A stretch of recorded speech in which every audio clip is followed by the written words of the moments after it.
fucking rad. What are Kroot? Technically, they're a Tau auxiliary, but I'm wanting to build a full Kroot list. Oh, they're Tau. Technically. Okay. We're all Tau on the inside. Like looking at the physical appearance of that, I would have thought it's one of those. Were they Tyranids? So they're a Tau auxiliary, so they're actually a different species that is enslaved by the Tau. Yeah. Are they enslaved? Actually, you know what? I'm not gonna answer that question because I know the real answer. That's a big can of worms, but for my guys, the Tau enslaved them because these guys fight against the Tau. Oh. They're also Space Marine toughness because they go nom-nom on Astartes. Goodness. Aren't the Tau about that peaceful life? It's about the greater good. It's all about the greater good. Nothing else to see here, folks. Move along. That's the can of worms. I'm slightly overwhelmed, so what should I be doing right now? Alright, I think right now mainly just figuring out your character so you can roleplay. Don't worry about starting your character and such. We'll worry about that more during the week. So it's more the basics of, what class, because if you're looking at the archives of Nethys, there's the sort of the core classes there. Okay, yeah, I see them now. Okay. There's also some cool stuff like Witch Warper, Vanguard, and the Biohacker, which I think Biohacker is pretty neat. Like, form a general idea of what you want. Vanguard yet. I need to change my icon. Barbarian. Kind of ragey sort of thing. But you you use entropy and like gravity and like black holes and stuff. No, entropy. Sorry, not gravity. Entropy wins always. Yeah, so there's no clerics. Closest thing would be the mystic, but they're really squishy clerics.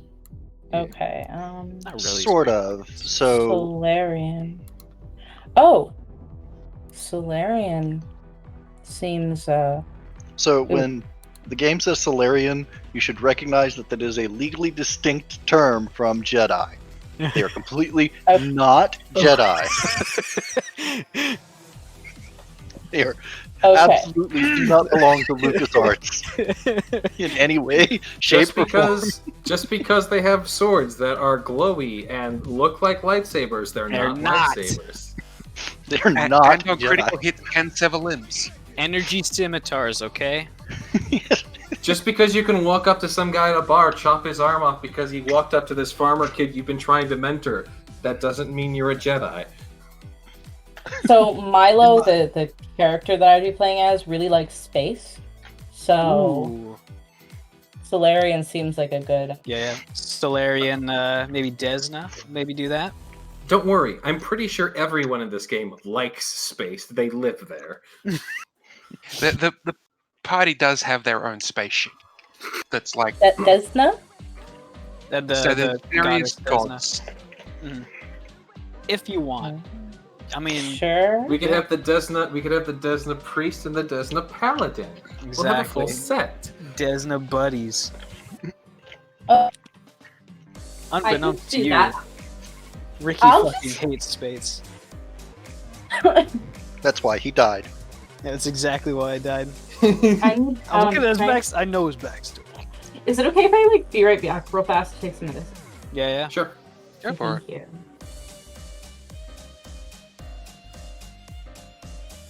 That's Ricky's secret.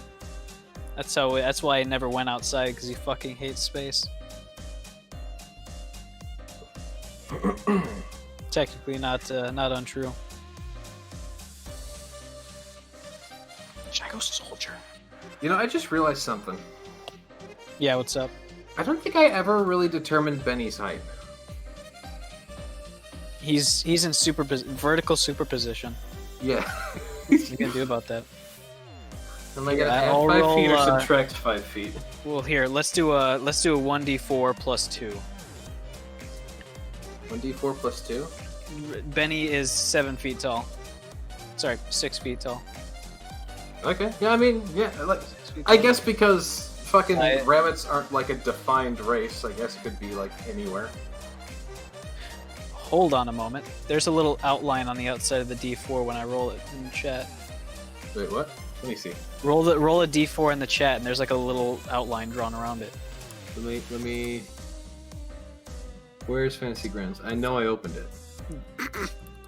I swear to God I opened it, but okay. Apparently it didn't. Question mark? Gorb.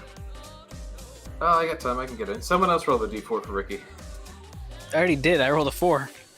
No, I mean you said you wanted like to show an outline or something. See, look, there's an outline around the die itself on a D4. Look at that. Okay, no, that one had it. Is it just me? Am I going insane? I think it's the shadow, and the die isn't landing perfectly flat. I don't know.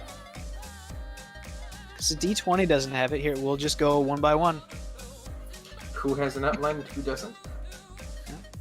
I mean, just remember that this is early access still. We need beta, bug isn't it? fixes about these outlines right now. I am back. Okay. It's just the D4 Welcome that does back. that. What the? My roommate stopped me in the hall to ask about dinner. Hell yeah. I was like, I accidentally ended up in a D&D group for 4 hours.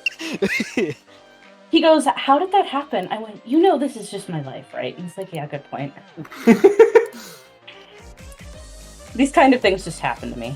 I think we ended up in a GURPS game like that. Like, hey, what's you got? Oh no, that's how I got into tabletop to begin with, too. I rolled up to my friend's house, like, what the hell are you guys doing? I was like, oh, we're A playing large D&D. group of Skittermanders showed up to my house with guns and demanded we play D&D with them, and I was like, well, I'm not gonna say no, but why the guns? Just in case. These aren't guns, these are whipped cream cans. Alright, let me see. We're about to go do whippets behind God. the middle school. Oh no, I think I see what you're talking about. Yeah, I think that's the shadow. I don't know, because it's on all sides. Whoa, what just happened? What do you mean what just happened? Oh, a big thing popped up on the screen with little men. Yeah, there's currently a freighter stuck in the Panama Canal. Or no, not the Panama, the Suez Canal. It's a pretty big thing. Door stuck, yeah. Yeah, door stuck. Yeah, that was sent. This is the fourth Shigs. server I've seen that sent in. Oh my god, I've got this wonderful meme I'd like to read for all of you. Okay. I'm trying to conduct global maritime trade, but I'm dummy thick, and the clap of my hull plates keeps blocking the Suez Canal. That I have literally quoted that in a D&D game before. Like that phrase. I'm dummy thick. Hey, it sounds like we might be going on to the stream soon. And then a reply to that. Why do I gotta learn about global news like this? Okay, I can fill out. Let's see. Is there? So you know how there's like generators for D&D? Are there those for this, or do I do all the math myself? The Fantasy Grounds does all the math for you, most of it. I think I've had to do math like basically. twice. The reason we Actually, use There is one thing you have to do math with, and that's credits, and it gets a bother because we're dealing with like 6-digit credits, and there's no calculator other than just getting a calculator yourself. the reason we use Fantasy Grounds is because it automates so many things. It's brilliant. Fucking yeah. Proficiency. We were having trouble getting proficiency to auto update it as well, but I think you just got to go into the weapons and click the proficiency button, or I don't know. You It's have working to for me. actually add the They were updating things and broke it several times, is what happened.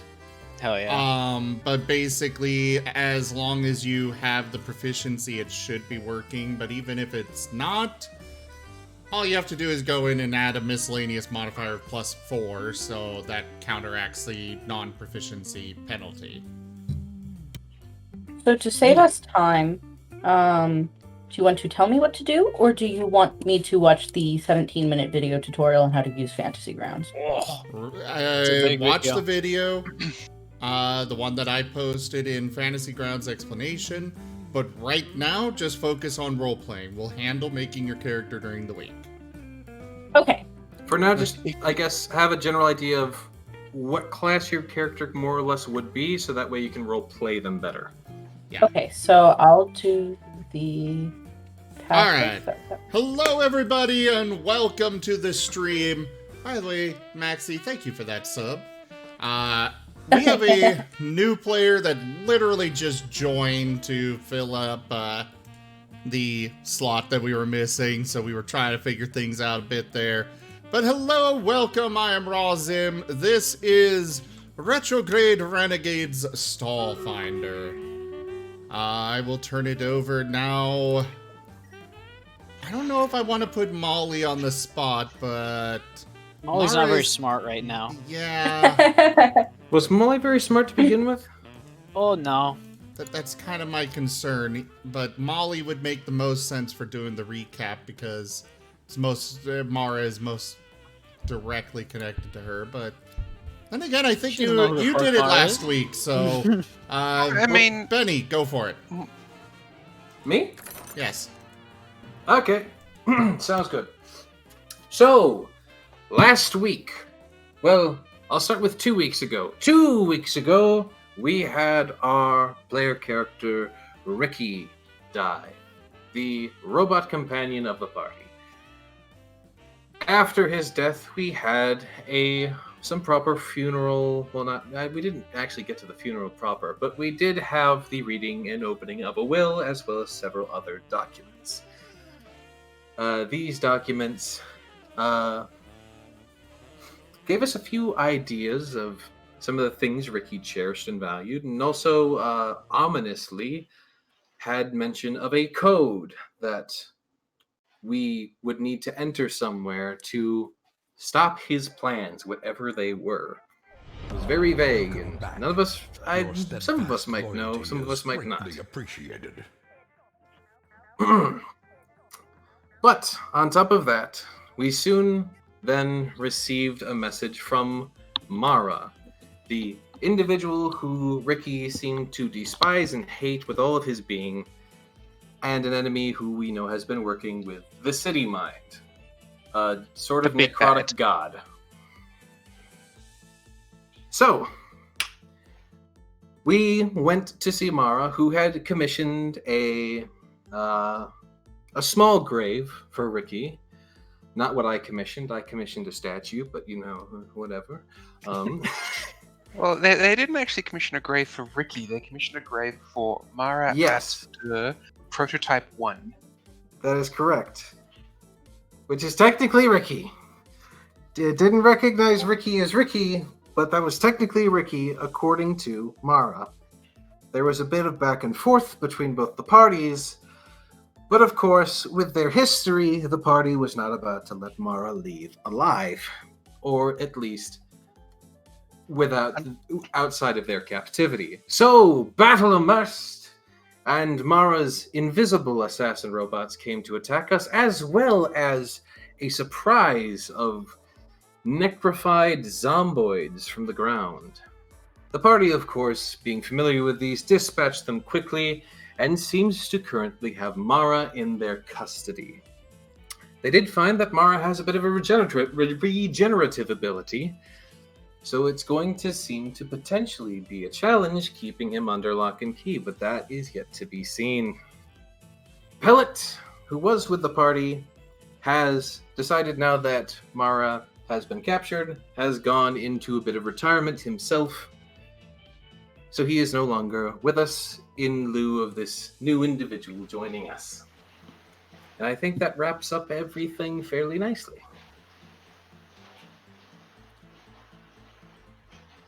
Anything I'm forgetting, anyone? Yeah, it seems to have wrapped it up in a nice little bow. Lovely. It's a lot. And that's just the last 2 sessions. Yeah. That was a lot of information to take in. I will probably forget bits and pieces of it, but I will do my That's best. fine. That's fair. We forget. Just pay attention to this session because you're up for recap next week. Okay, I can do that. To be fair, your character wouldn't know our story, so it doesn't entirely matter. Yeah. Thank goodness. Well, so Well, she would from know what some of your the- character would know, do you pay attention to the news? Like in real life? No, does your character pay attention to the news in Oh. universe? Oh, sorry. It depends. Unless it's something that interests them, not really. I mean, it's a Alright. DC Sentient 10 check black to figure out that holes. Ricky is a celebrity. So the party are sort of celebrities. They have saved the galaxy. They have saved the Absalom Station, which is the central hub of the galaxy. And Okay, they would probably know about something like that. And they have become avatars of their gods. And that's not also mentioning the prior fame that the professor may have as a large name at his university, I believe. And the university in Menagerie, I believe they have. Something like that. Correct me, Professor, if I'm there's that. It's the and- Absalom University. Yeah, there's the university. He's a big name there. He's also got he's got big names for a lot of different things. All scientific.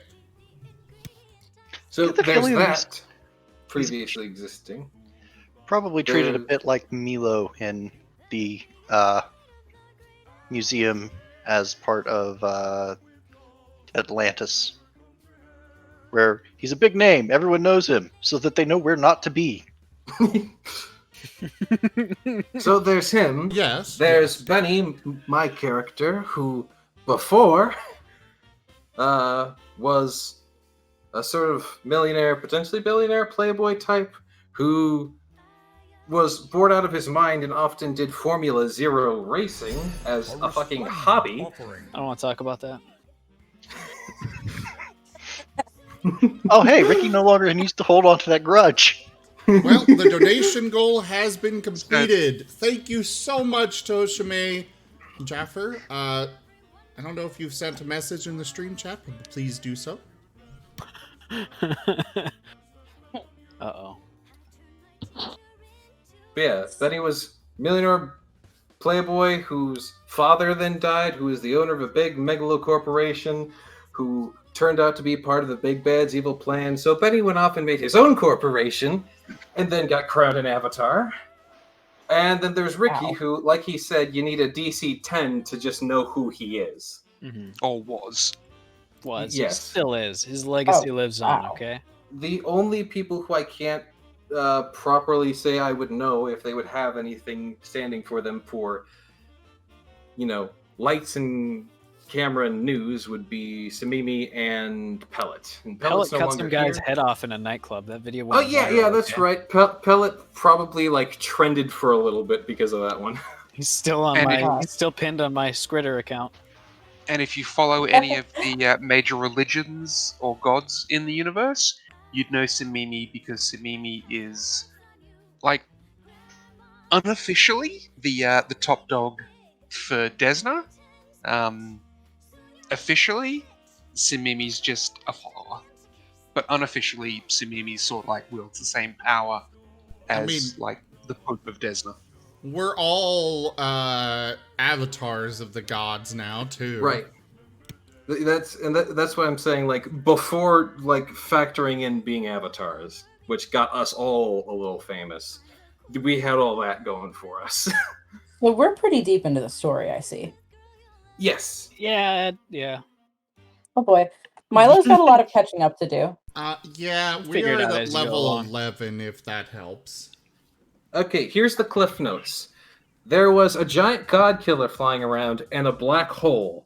So, the party, after doing a few things with their own business, because they have lives too, eventually decided to throw a massive artifact that would attract the god killer into the black hole, causing the two to fight. The black hole died. The god killer is missing one of its wings, or a big chunk of one of its wings, and is currently landed on a different planet. And that's basically everything you need to know. Yeah. Works for me. So we finished that arc, and we are eagerly awaiting the next thing to come along. We gotta kill. But in the Marra. meantime, we're figuring out our own business because we have lives too. Yes, it's. Kill Marra. I have multiple spreadsheets that I try to keep track of my my stories that I've thrown. So That, honestly, that's incredibly helpful. Like, I guess should I come up with, an in-universe backstory for my character with that? Absolutely. Okay. Every character here has had if not multiple arcs in the story. Every character gets their time to shine and gets to be the focus of attention for a little bit at least. So Milo's shtick is usually that I usually do one of two things with them. It's either they are a berry farmer or they're a pop star. You get one. Sometimes both. Hey, we can replace Ricky! Oh God. Spare time, Hannah Montana kind of stuff. There's a theme for that. There is by a the way- class for that. Oh, there's a full. Yeah, there's Great. a full class Oh? with some There is. seriously fun stuff. Envoy. This is what Yes. you look for if you want. It's kind of like a bard sort of thing. I'm down for that. Yeah, I've actually never played a bard, fun fact, because I've always played tank or healer. Big. so. Yeah. To throw it out there, Send it. it's like a bard. Starfinder has a very different class system. It's still a very fun class system, but it is very different from any other class system I've seen. Boy, I'm gonna have a lot of Cool reading stuff. to do after this. That's fair. It's a deep system, but there's tons of options and very customizable classes. and if you want to Good change shit. anything, let me know as GM. I'm more than happy to work with you to make your character your character. Thank you. He has very much helped each of our individual characters have some special things to them that allow them to, I feel like most of our characters wouldn't necessarily work within the base rules, so we do let things homebrew a little bit to make it more fun. Like you said, focus is on fun. Hey, my class Yeah. was entirely vanilla. I don't think your race is, to be fair. Oh, it is vanilla. Actually, I mean not. It's in one of the Splat books. We're good. Oh. Yeah. Alien Archive 3. No, 2, 3. One of them. Oh, she's an ISO? SRO, yeah. Neat. Technically. But yes, so the party has captured Marra. Marra does not give you any grief as you transport them back to your ship. I assume that's where you're going. Probably, yeah. Yeah. I would give Ku a ping first so that she can get proper defenses prepared so that the hacky bit that happened last time doesn't happen again. And you guys did already jump ahead of that one when Ku was freed. You rewrote everything. Mm-hmm. Right, Ricky but spent some good time to fix that shit. even after rewriting everything, I don't know this guy's hacking capability. So there is a chance he could just figure out another way in. So I'm just saying, put up the firewalls, put up the defenses, make sure everything is triple password locked, All right. And no, Jerry 1, 2, 3, 4, 5 is not a proper password. And if you're wondering, Ku is the AI that controls that lives in the ship. Thank you. I was about to ask. She used There's to be a mechanical also- dragon. There's Oh, hell also It's- Diamond Storm, the elemental that lives in the ship. Yes, not to be confused. It's only in the plumbing system. But we can ask Ku for something, and Ku can inform Elemental Storm to provide that thing. Speaking of, fun little fact about Elemental Storm: he can provide, I want to say, almost any liquid you need, including gender change potions, never mind. and other Fascinating. various things. Fascinating. Yes. I don't think we have access to just any potion. I think there's some limitations. But we have access to that one. My basic rule of thumb to make things easier: I don't track ammunition. I don't track weight limits for carrying capacity. And if you want an unlimited supply of something, you buy 50 of it. And I'm assuming you're buying blueprints so you can just mass produce it. Okay, works for me. We have to kind of figure out, I mean, I think this might be obvious, how Milo ends up joining the ragtag little group we've taken in a stray. Oh, I'm sure the DM already has that figured out. Okay, yeah. I have a couple of plans, and I wouldn't exactly call them a ragtag group. No the main offense meant. No offense meant. The main ship, the Retrograde Renegade, the ship they are on, can have a active crew of over 1,000. Wow. It's a big ship. Milo is kind of spacey and socially inept. So Hey! So they Okay. might get Alright, along settle well down with now. the professor. I'm not even. He's not even alive, and I'm still defensive. Yes, I have It's multiple ways because he was to introduce paranoid a about character everything. based on how you want to be introduced. You can honestly go with whatever you feel best as the GM. Why do you throw it back on me? I like to be the narrator of your story. Okay, so Figure it's gonna be a little. I only just feel like I'm gonna mess it up because I'm still kind of learning Here. what's been going on. And How can about, also how about we do just- this? How about Just we come do back this? to that.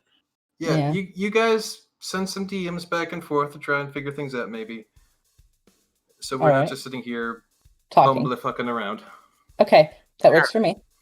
I mean, and if it does help, the retrograde pretty much puts out crew calls anytime they're talking to Absalom. Turnovers are very high. Don't be afraid of that, though. Okay, that makes things easier. Some Yes, people are weirded out by the kobolds. Just ignore them. A lot of people show up in red shirts for some reason. Oh no. Hey, we worked that explosion thing out of the programming for the consoles. It's fine. Okay, yeah, but that Now one was caused instead by we've like a got- demon or something? No, now we've got a bunch of little wolves running all over the place, as well as electrical shorts in the doors. And let's not We fixed forget, that. for now, There's and no let's not atmosphere in a forget lot the of places. bananas that keep Gets in winding the up way. left everywhere. Well, that's just because of what was his name? Spark? Scheme. No, not Scheme. It was a player added character. Let me One of the check kobolds. the notes. Spark. Yes, Spark. Oh, Spark. Okay. Yeah, Spark I want to say Dragonborn, who just really likes bananas. He was a kobold. Sparky, kobold electrician named Sparky that always seems to get tangled up in wires and seems to like computers and robots. Well, that's No, it fun was- because Milo loves oranges and always keeps them in. It Hell wasn't. yeah. It wasn't Sparky. There was someone who was specifically stated as liking bananas. Wasn't that one of the engineers? Yeah, I thought it was an engineer Dragonborn. Just taking a look. So, at the current situation of us trying to escort Marra. Marra away, Molly is looking a little bit confused, not really sure what's going on, and if anybody has thermal sensors, she is about at boiling temperature right now. Here we go. It's Neblu, Still, a tall furred drake gunnery, really likes bananas. There he is. Gunner, not engineer. Okay.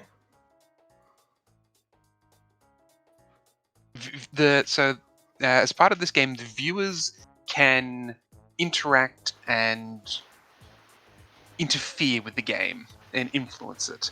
Sometimes Oh. it's minor stuff, like a door closes or there's a banana on the ground. Other times, it can be big things like the player survives driving through a minefield. The player And then- survives driving through a minefield and then proceeds to win the race, but with only losing a leg. while begging the chat to save him again and again and again. Shut up! And he broke my ship. Oh Ricky, you're no. dead. Completely destroyed it. Ricky, Fine. Ricky, It's not you my refused my reincarnation. You're dead. You don't get to complain anymore. The term is Listen. rest in peace. Says. Says, yeah. Listen, I He's in swear a lot I He's swear in even I'm more a pieces right professional. I'm a professional Formula Zero racer. I swear. As a hobby.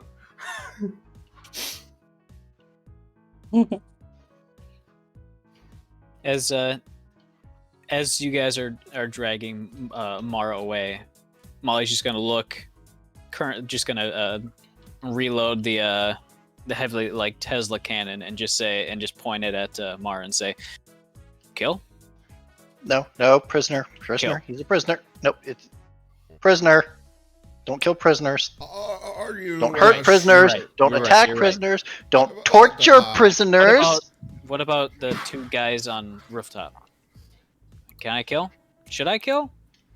Yeah. Oh, they shut down passive. the second Marra. Passive. They're passive. Okay.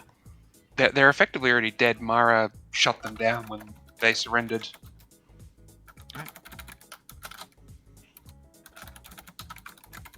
Go back to ship. Not feeling My hamster is getting antsy. smart If now. we be adventurers, let us adventure. Well, you're talking. That's new. But We can. there's Wolf giving everyone a communal advantage. So basically, Hell you yeah. get because it's a communal thing. People can choose to roll 2 dice and pick the highest for any roll they want. That's an yeah. example of the chat being helpful. Great fun! Right, Boo? I suppose at this point, Molly's voice would still sound a lot like Ricky's. Right.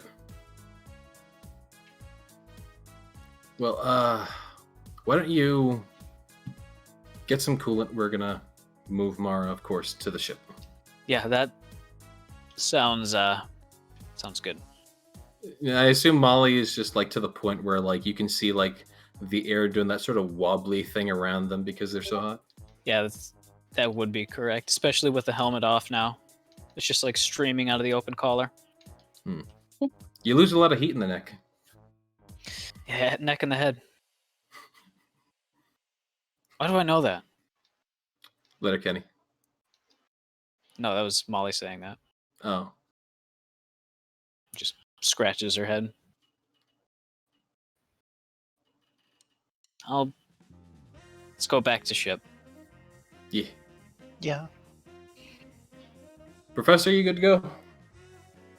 Yes, I'm not particularly thrilled about bringing that one onto the ship, but yes, we can go. Yeah, I'm not thrilled about it either, but like I said to him, I wouldn't think he'd just come and surrender if there wasn't some reason for it. He did it last time and utilized a threat against all of us in order to force his release. Yeah, and how do we know he hasn't already set the same thing up? Might be better. We'll sort to it just- out. Very well. I just very much of the opinion that we execute him and be done with it. Well, I appreciate your opinion. I don't entirely disagree with it.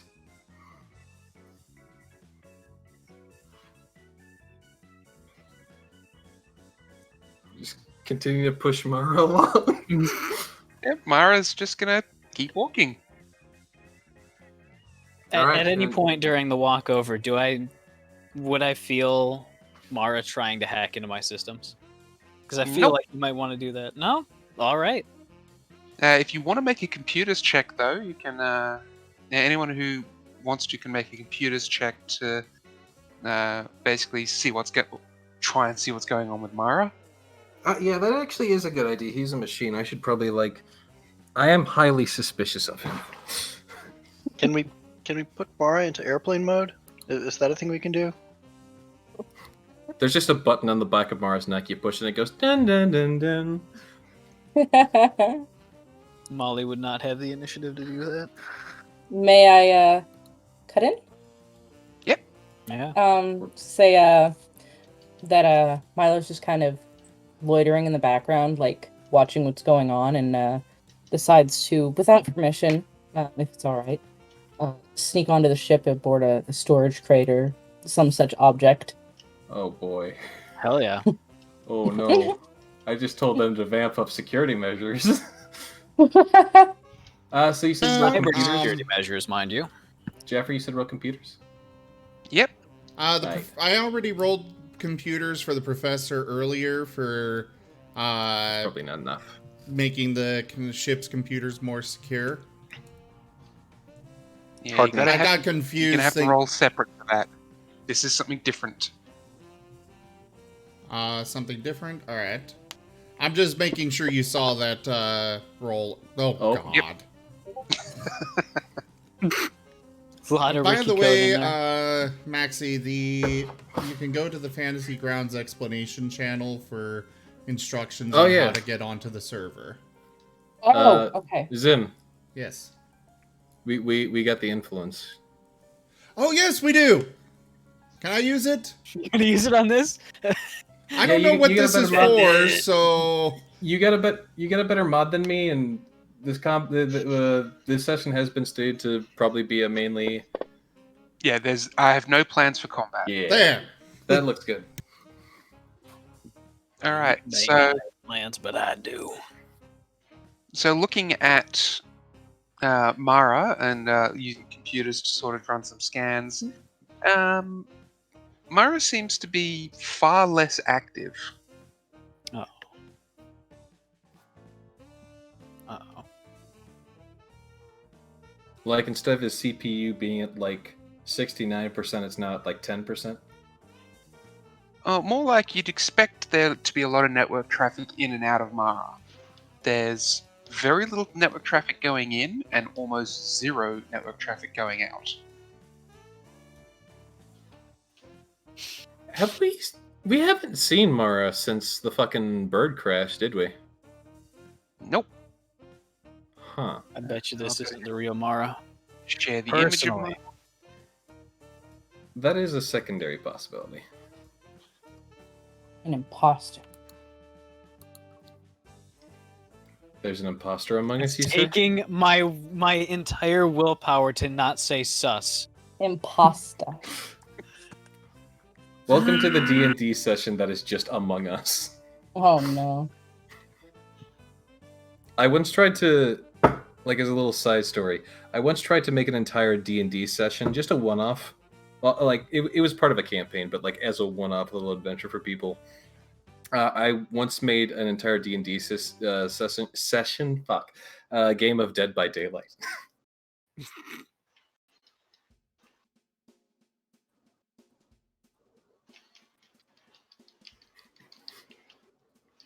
Wolfbag says Zim is sus. Vote Zim. Where were you, Zim? Losing brain cells. Well, Zim is currently sitting at my desk, drinking a vanilla shake and staring at two large monitors. Ha! Who is? Zim is. Oh. Okay, so Zim's in security. Sure. Isn't that sus in and of itself if that's the only answer you can give? No, I saw him in security. He's in there all the time. That's No. just kind of how he plays. Go ahead, launch me out into space. At least then the pain will be over. My goodness. See, that's a pretty sus defense, though. I'm not gonna lie. Oh my god, I'm losing my mind. All right, enough of this. Yeah, let's move on before Get on with it. I lose sapience. I'm just waiting to hear what you guys are doing. Well, I'm just waiting we for it checked to him out. connect. I'd say we're still moving him. So if Max is doing something. Well, Max was doing something in the background to try and like sneak aboard the ship. Oh, you want to know what else I'm doing in the background? Trying to Yeah, connect what's to the server. Oh, yeah. Did you No, update? no, you really need to join the crew before we let you into the TACnet. Sorry. Yeah. So the TACnet is, in order to explain how players can communicate with each other freely, and how everyone can see the same thing on the map, everyone is connected to what's called the TACnet, or the Tactical Network. It's a mumble server. It shares information, targeting information, cameras, communications, all that sort of things. It's an easy way for me as DM to explain why everyone can see everything. So, like, if you are a character that's like, you know, behind several walls or in a different spot in like a place, we can basically know you're there with precision accuracy. Like, you know, imagine the Hitman sense, if you will, if you played Hitman, where you just see a target walking around through walls, even though you've like never seen them. Yeah. Everything we say and do can be communicated that easily. That's before taking into account that mystics can create telepathic connections between party members. I don't think there's anything stopping us from just bringing Marra aboard the ship and also having like our own armed entourage prepared to like escort him like he's Hannibal Lecter. Mm-hmm. You do have security on the ship, and you do have thousands of people available. Yeah. Wait, thousands? Pretty sure we're going to be. Our security team is going to be ready to escort him straight to the boneyard, but you know. Wait, how many crew members do we have? Also, I just realized this is the volume on Stream Raiders has gone up. I mean, every time you start a battle, we know. Yes, but it went higher than it was supposed to. Oh, okay. Base frames, you are looking at a... We'll just do that. Like, are we running something like equivalent to like the size of like a Star Destroyer or like the Enterprise, or you know? Yeah, you are talking about the size of a Star Destroyer. So the minimum crew, the skeleton crew, is 125 people. We have 130. That is the minimum skeleton crew. And we didn't even have to do like, you know, fucking recruiting. It just kind of happened. I mean, Mimi recruited the kobolds. Yeah, you have lots of crew, random crew. You've then got kobolds added in. They're sort of Ku's private crew.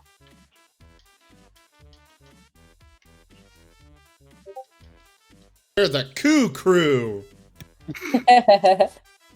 Pit crew.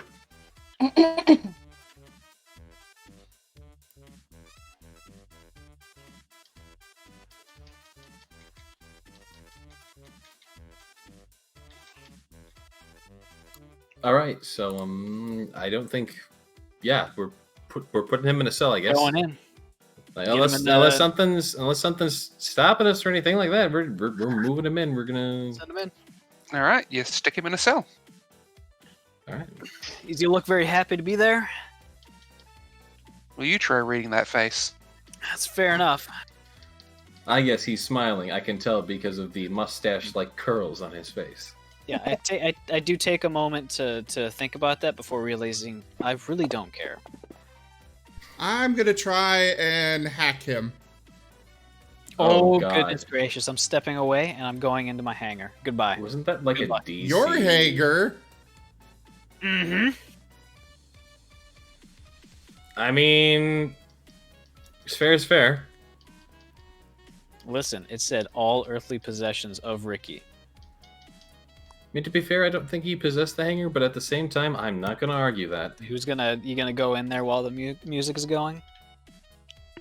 No, we're all Pavlovian trained at this point. The louder the music, the angrier he is. It's like the Green Guts dragon. Just like, no. The music causes pain. Alright.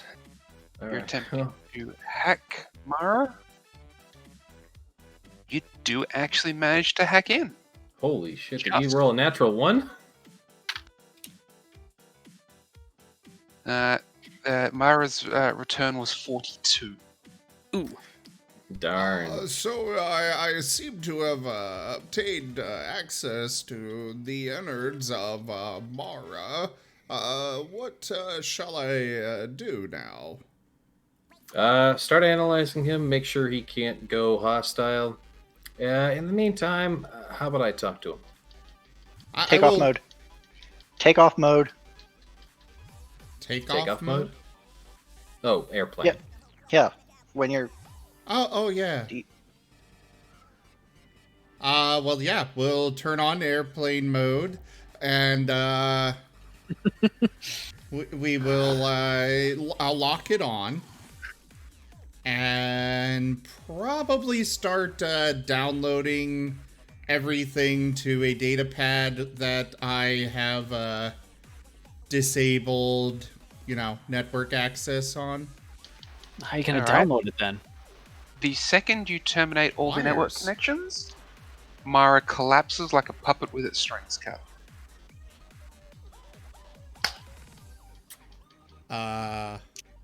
You let it happen. Can you get him back online? Well, that was an unexpected occurrence. Yes, let me go ahead and attempt to turn it back on. You think he's got his own little special place in the city mind or something like that? It's possible Once that you- it's a wireless connection. Once you reconnect Marra, and you can see the data traveling in and out again, Marra will stand back up. Analyzing the connections going in and out, it appears the outbound information is purely audio and video. And the inbound information seems to... You haven't seen information quite like that before. Give me a life science check, Professor. Life science. Ooh. You better crush this, bud. I'm... Oh.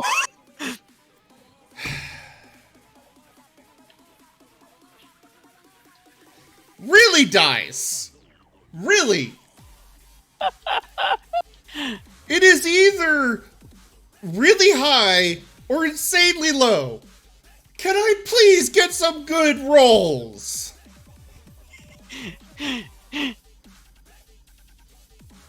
At least it's not a nat 1, I guess. Yeah, that's a pretty good roll. Alright, you can't quite identify what the inbound signal is, but you do get the feeling it's something organic almost.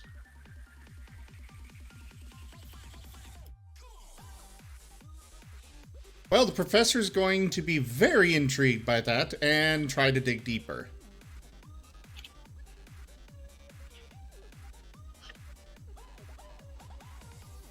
Because as soon as he thinks it's organic, that's very interesting. Question. 42. Isn't there a thing in Fantasy Grounds where you can basically just take 20? I think you mean Starfinder as a whole, but... I'm sorry, yes, Starfinder. Did I say Fantasy Grounds? Yeah. Yes. Yeah. Okay. Yeah. Is there a thing in Starfinder specifically that allows you to just take 20 to, like, deep analyze? I think it requires no penalties for failure and a decently long time spent on it. I think it's at least an hour. I believe I think it it is also an hour. can't be used on any knowledge style checks, so. Jaffer? I mean... Then you have to have proficiency in it. At the very least, it needs to be a class skill. No, never mind. It has to be Can't be on track. In this instance, because you have him, because you have them captive, and they are cooperating for now, I will allow a take 20. It will take you 2 days of analysis.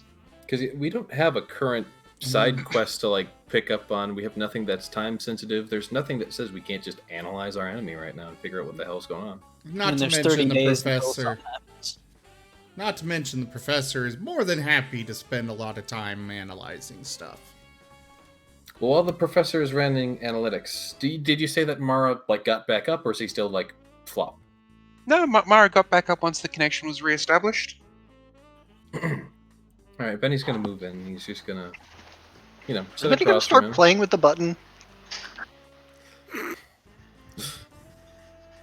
He's on, he's off. He's on, he's off.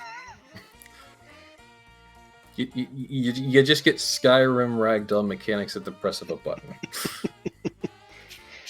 I wouldn't call them Skyrim mechanics. After all, Marra's staying in the ship. Marra just starts to freaking no-clip through the freaking the floor of the cell. Yeah. And then he just like rematerializes, and then he's just like, just glitching around in like panic. Gary's odd impact sound. Yes.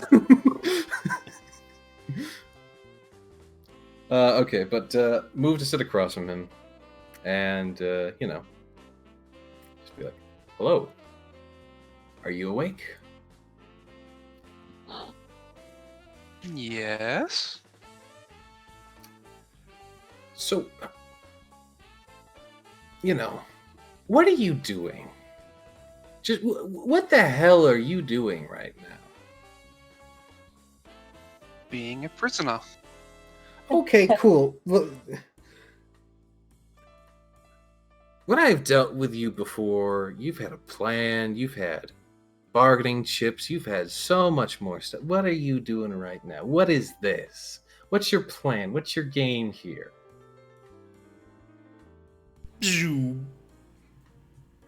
I came to pay respects to my prototype. And that was completed. And so, what? You done?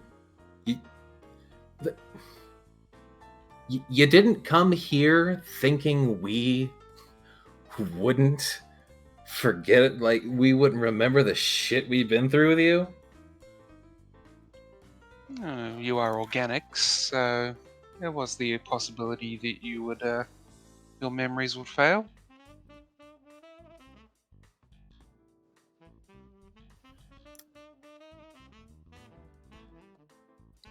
From our talks that we've had before, I thought you understood basic psychology, and especially memory, and how there's a long-term memory and a short-term memory, and how major events kind of stick with the long-term never mind.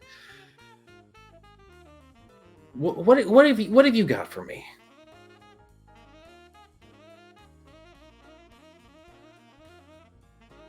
I am here.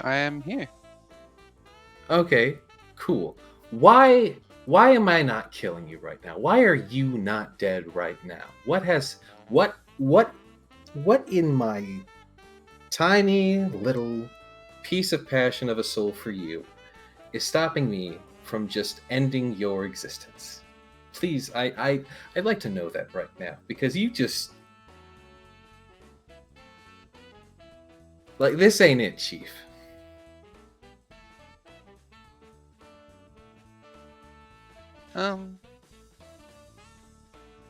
That's your call to say what's stopping you. Do you not fucking care at the moment? About the fact that we could very easily kill you? When one has nothing to lose, one doesn't care. What do you mean you have nothing to lose? What did you lose? What were you fighting for before? You misunderstand the situation. Then please explain it. You have already found out this shell. This is nothing but a puppet.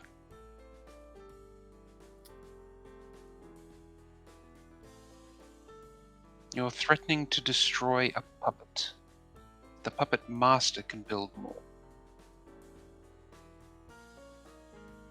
But before, you often treated this shell as though it was something valuable. You blackmailed us to get whatever this shell is outside of Absalom before. Now you don't give a fuck? I mean, I know dark steel ain't cheap. Previously, this shell contained my consciousness. Now it does not. All right. Now we're getting somewhere.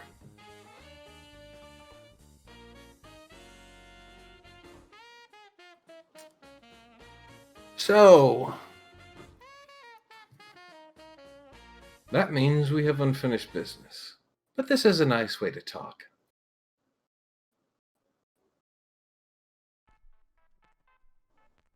So what's your current plan? What are you doing? I doubt it's anything I'd want to help with, but I'm curious. I'd like to see my granddaughter.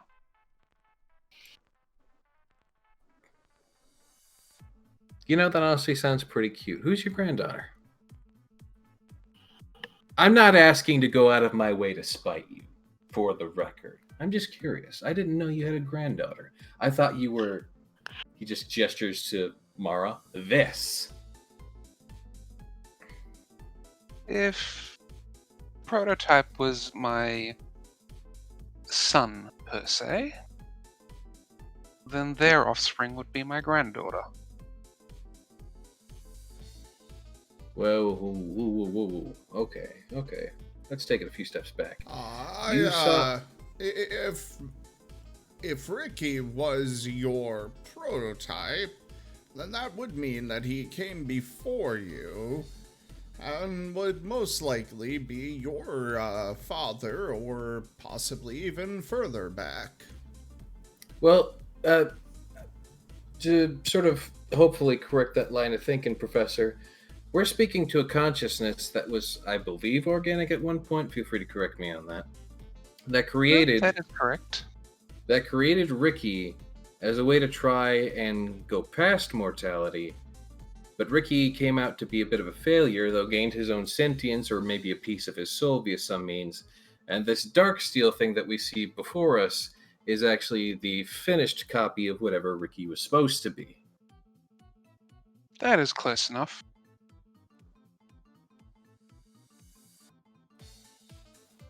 So really, we're currently talking to the creator of this machine. This machine is nothing more than, I guess, just a machine at this point, but it was previously his whole body. So why do you care about Molly?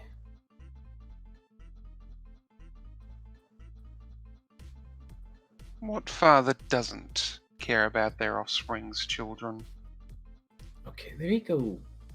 Using that word again. Did you really see Ricky as a son? Because you always spoke about him like he was some failure.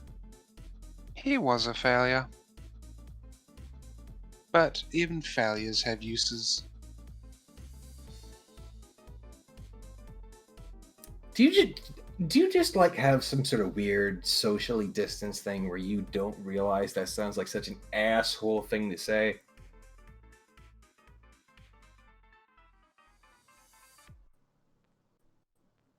He's going to motion to your back where you would normally store your sniper rifle.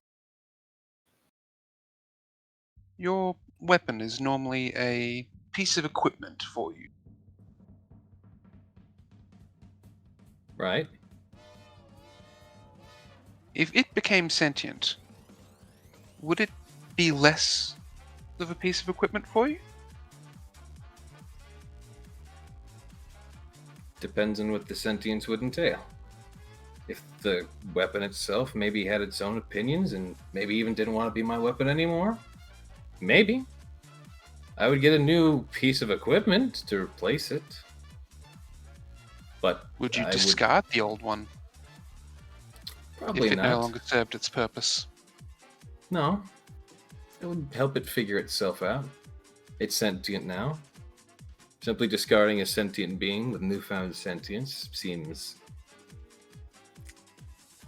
well, cruel. If that same sentience then created a newer version, would you want to explore that newer version? If your weapon created a second generation of itself, evolution dictates that that second generation is probably an improvement.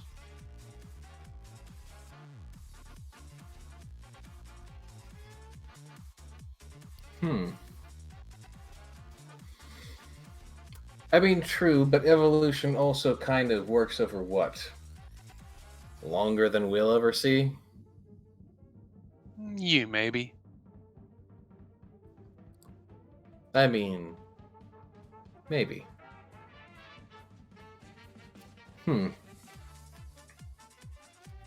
know what? Let's do this. Benny pulls up the TechNet and just, hey, Molly.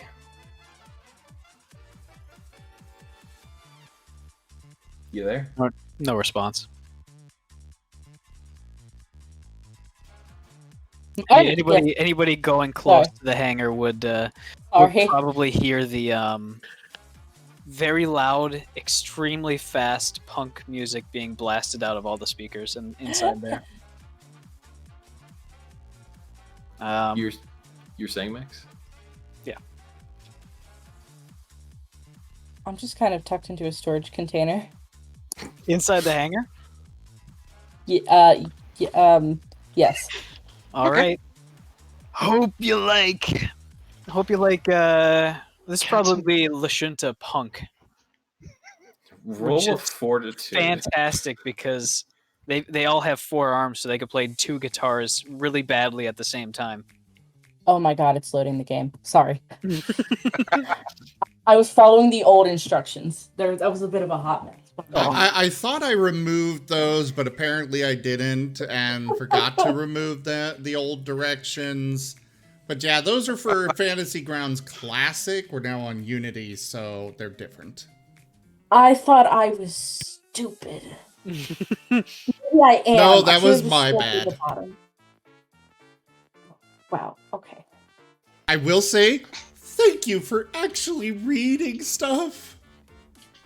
Oh, yeah, I was like reading so much except for the stuff down there. I normally scroll to the top for things like that. I should have just gone through the whole thing, and I didn't. I am so glad that you did, because most people do not. Yeah, because it's old. I will. You know what? I'm punting you down the well. No! This happens semi-often. Yeah. We have various levels of timeout. Okay, not to interrupt the story, I just have a question. So I'll just go through and do the character creator now, right? Hold off on character creation. Like I said, we'll take care of that during the week. Just worry about roleplay and stuff right now. Okay. Also, cats in boxes, I swear to. There was a box. I must be in it. Should she be rolling fortitude right now to not have her ears be bleeding? I don't think any fortitude save on the planet is going to help her. Normally, yes, but as the character is currently a name, no. Fair enough. The box would be very insulating. We could just roll a flat 20 and have it a lower DC than normal. All right. Anyways, Benny's gonna try and ping Molly again and be like, "Do you want to talk to Marra?"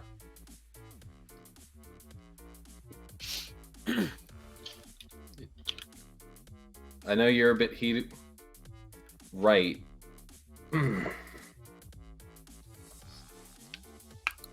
Marra is going to chuckle slightly. Say it's her grandfather.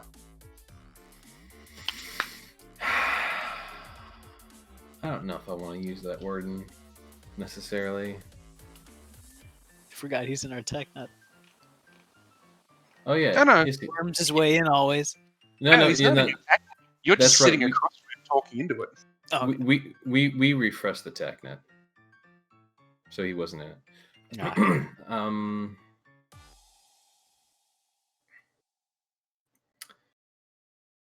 How do I want to word this?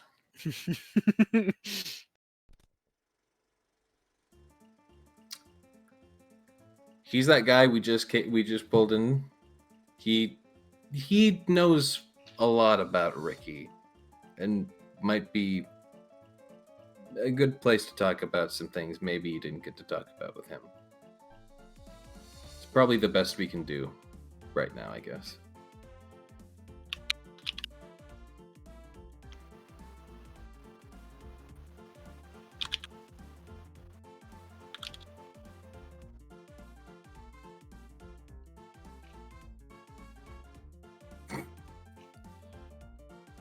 Oh, is it? Do you like actually like have all of him? Like his data and everything? I thought that was gonna be like destroyed. Oh, Molly has a backup of it. Backup from how long ago? How often would Ricky back things up? Because it could be anywhere from every single day to not at all. Knowing Ricky. I mean, knowing Ricky, it probably is backed up every single day. It's just on the oldest piece of technology that still works that he could get his hands on. Here we have Ricky on vinyl.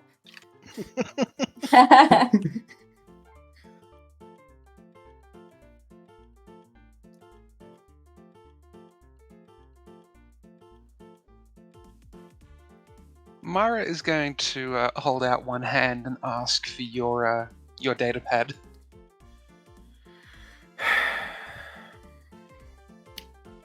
I'm gonna like go ahead and make a new account on the data pad and just basically give it parental locks.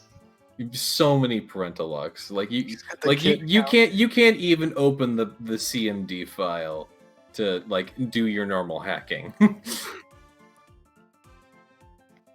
Marra's simply going to watching like unsure when to pop in the pad and speak perfectly in Ricky's voice. Molly, come here. Come here, Molly. Yo, what the hell was that? Here. He's then going to hand the data slate back. What was that? What was that? What was that? That was Marra, and we're in the brig. If you want to come too, you're more than welcome. Your various doors start opening and closing.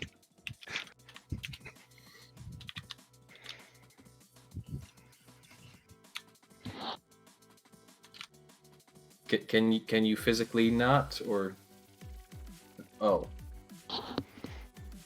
Co, is there any way you can help Molly with the legs? Actually, Molly, do you just have a pad with camera? I could just do a FaceTime. So, Molly, in the in your hangar, upon hearing, "Ku, can you help?" a couple of dozen kobolds start coming in from various access ways. Big question, and this is very important. Do any of them come through the vents? Multiple of them.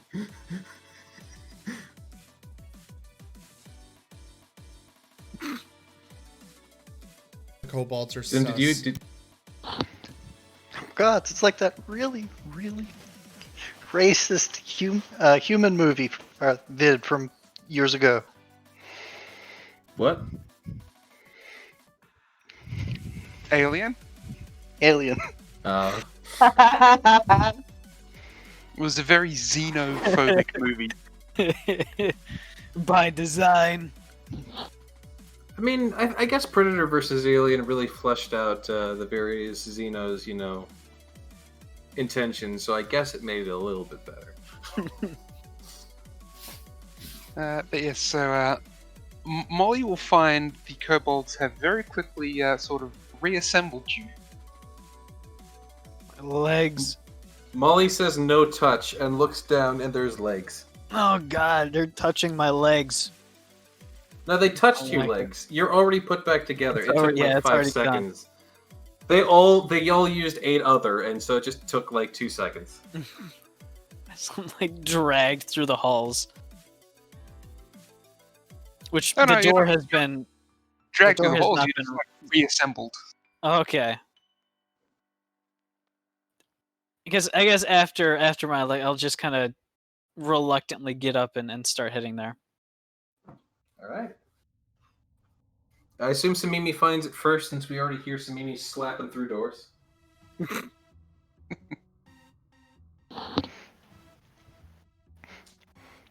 And as soon as she gets into the brig, she slaps Marra too.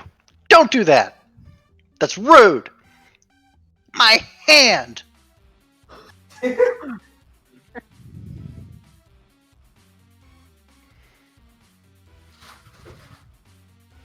I cannot speak for myself, even my former self.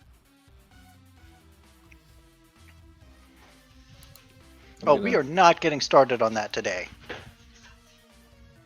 Samimi says as he sits down and crosses his arms. By the way, Ricky's body is currently on one of the workbenches in the hangar, half disassembled. Can I ask a question? Heck yeah. So, where am I on the ship in relation to everyone else, and how do I get to where you guys are so I can kind of get discovered, so to speak? So you would be in the hangar with Molly, and as the room that had the kobolds suddenly swarm in, fix Molly up, and then leave. The music so- could probably stop as I leave. So once you, so once Molly leaves, the music stops. You sort of poke your head out of the crate, and you're in what looks to be a large hangar. There is a starship here. There appears to be a disassembled robot on a workbench. There's And just there's- tons of crap and tools, and there's like a spot on the floor where it looks like it got heat treated. Like it turned that little rainbow shade that metal turns when it gets heated up super high. DC 10 to recognize the disassembled robot. Wait, shit. That would be a DC 10 culture check to recognize them on appearance alone. Actually, no, it's a DC 15, I think. I just rolled one, just for fun. What did you roll? I got a 1. Oh, if you want us to see it, you have to click and drag it over that chat box. So you can do that, and we can see what you roll. Which is that's usually where you want to roll all your stuff. Okay.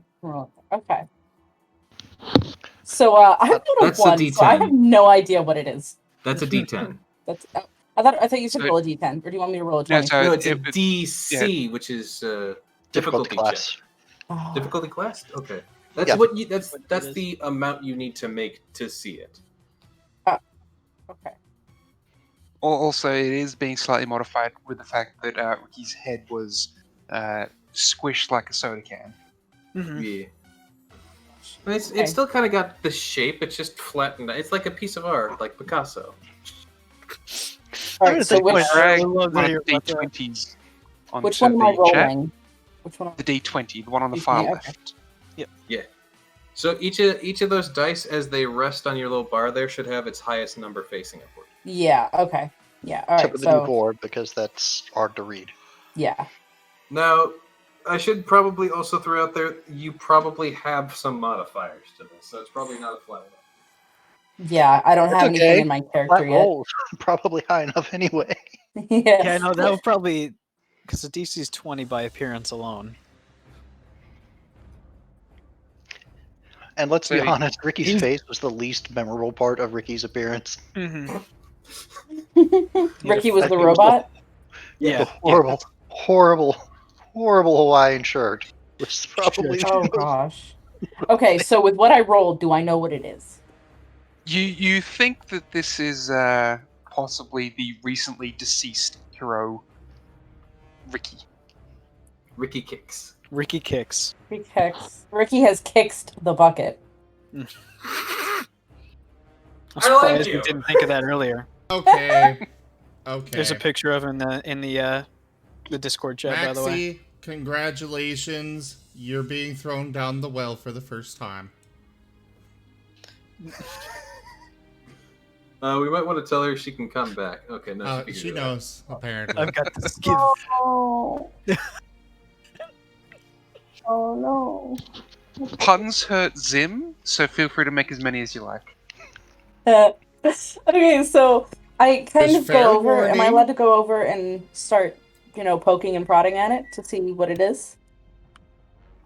Yeah. It's very dead. It It's very, good. very Okay. The rib cage has been kind of broken open and like rifled through. There's a lot of empty spaces where some of the core components should have been. I believe we would call this scrap metal. Jeez. There's a lot of I mean, interesting things. Considering how Ricky went, it's less rest in peace and more rest as plate at this point. He's very flat. So Milo's kind of decided that, whatever or whoever that was a lost cause. So they decide to venture out into the rest of the ship. And Alright. You open the door, and the very first thing you see is a little grey kobold. Oh, hi, hello. And I reach down to pet. The kobold will happily accept pets. I'm just going to link an image of the kobold. Yes, please. The boy. About how tall in About No. 2.5 feet. Oh, absolutely. I give pets to this strange little thing. An adorable munchkin. A little pat on the head. It's going to Well, give we a did just lose Pellet. it's going to give a happy little chirp and then run off down a vent. Oh my. Okay, It seems so like it has somewhere to be. can I roll to see if I can squeeze through the vent? And follow it? As a cat folk, I'm willing to call that if it's a comfortable move for the kobolds, you can squeeze through the vent. Okay, cool. So I attempt to follow this little creature. I have an interesting question. I mean, cats are 30% liquid, so... And also, Milo is like the size of a German Shepherd. So question. Important question. What is Milo wearing? Fur. Probably some little like trinkets and adornments here, but Like, do not you have overly fond of armor clothing. or clothing? It's like a harness. Or... One of those little harnesses that you put kids on that you see parents with like kids, and the kids on the harness. That's what Milo's wearing. No, Gotcha. no, just like a little bit like a belt, like kind of not a fanny pack, but cute, and with some supplies in it. If I'm allowed to have those, I don't know what I have yet. It's a lot of gear straps. Yeah, and You are I have going an to need orange. armor. Yeah, I have an orange sitting on my head. I'm just kind of, I guess, wearing t-shirt and pants for right now. Okay. Oh, I yeah. was almost getting ready to ask, like, Jeffrey, what are the universe's rules on like nudism and things like that? Yeah, I don't know whether you guys wear clothes or not, if you're supposed to wear clothes, because my Yeah, character doesn't we- usually wear clothes. We all wear clothes. Here, We live- Okay, you so we do. wear clothes here. We are not nudists in this house, so... We We live That's in an a impulse. society. You mostly wear clothes as well because clothes have inbuilt things like thermal protection, radiation protection, vacuum protection. True. Hair. Hair. Good stuff. Fashion statements. So then I would Hidden armor say that Milo is wearing... Gosh, I don't know. what to decide on that. Figure that out later. Yeah, figure that out later. Clothes, TM. All right. So you are able to sort of squeeze down the vent following the little kobold, and as you're sort of moving through, you lose sight of it for a moment before you feel a tap on your tail. Huh? And This Milo turns around and attempts to like swipe at the tail toucher. All right. There were two that were behind you, and at the swipe they sort of run and scatter. Does Milo do a little? Yes, and Yes. they kind of fluff up a little bit, and their ears go back, and they a little bit of a butt wiggle and decide to run after them. They have cat brain. They've just got pea brain. Smooth, very smooth. All right. So Intelligence is not above 10. No. as you keep running around the vents, each time you think you catch one, there's another two behind you. They've learned not to tap your tail, but they keep trying to get your attention. So Milo sits there and attempts to count the kobolds, but can't quite figure out, like you said, how many there are because they keep showing up. So, You give up at around 3 dozen. okay. So they just kind of sit down and are like, okay, what are you and what do you guys want? Do you speak? Well, yeah. Oh. Is you supposed to be on ship? Hey, probably not, but don't tell anybody. How do I get out of here? I'm lost. We take you to center. And they sort of motion and ask for you to follow. Milo does so. Nervously, of course. All hands to battle. Tail down.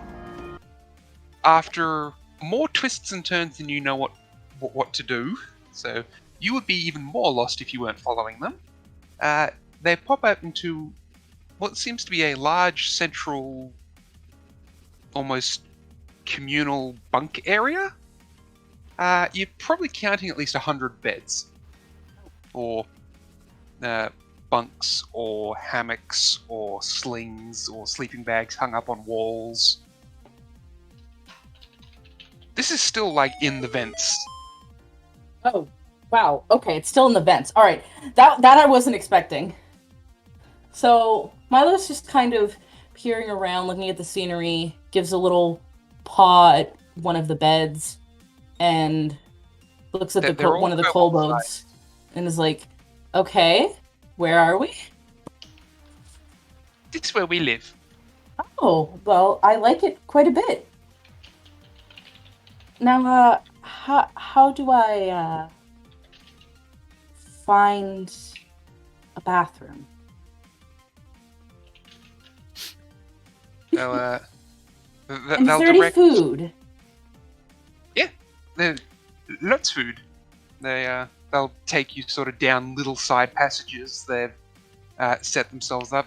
The bathroom is actually a vent entrance to a actual large proper bathroom area with showers, toilets, baths, the works. Oh my god. It's been a long time, but we're finally going to return. Oh god. We're gonna see Squeak again. Now I know where the bathroom is. Would you mind taking me to the food? You got food? Yep, the food, they'll lead you through another vent and out into what looks to be a huge sort of common room cafeteria area. Is this for everybody on the ship or just the kobolds? No, this is everybody sized. Oh boy. Behind a counter is a very nice looking rat folk with several assistants in the kitchen with them, preparing more food than you think you've ever seen. Oh wow. Pardon me. So Milo kind of wanders through, looking around, taking in the sights, sounds, smells, and kind of shyly walks up to the mouse-like creature and gives a little wave. Hi! Do you have any fruit? Food? I'm starving, and I don't know how to get out of here. Oh, what would you like? We've got... Yeah, they'll motion to a little blackboard on the side. You know, these are the specials we have today. Let me pull up my food generator.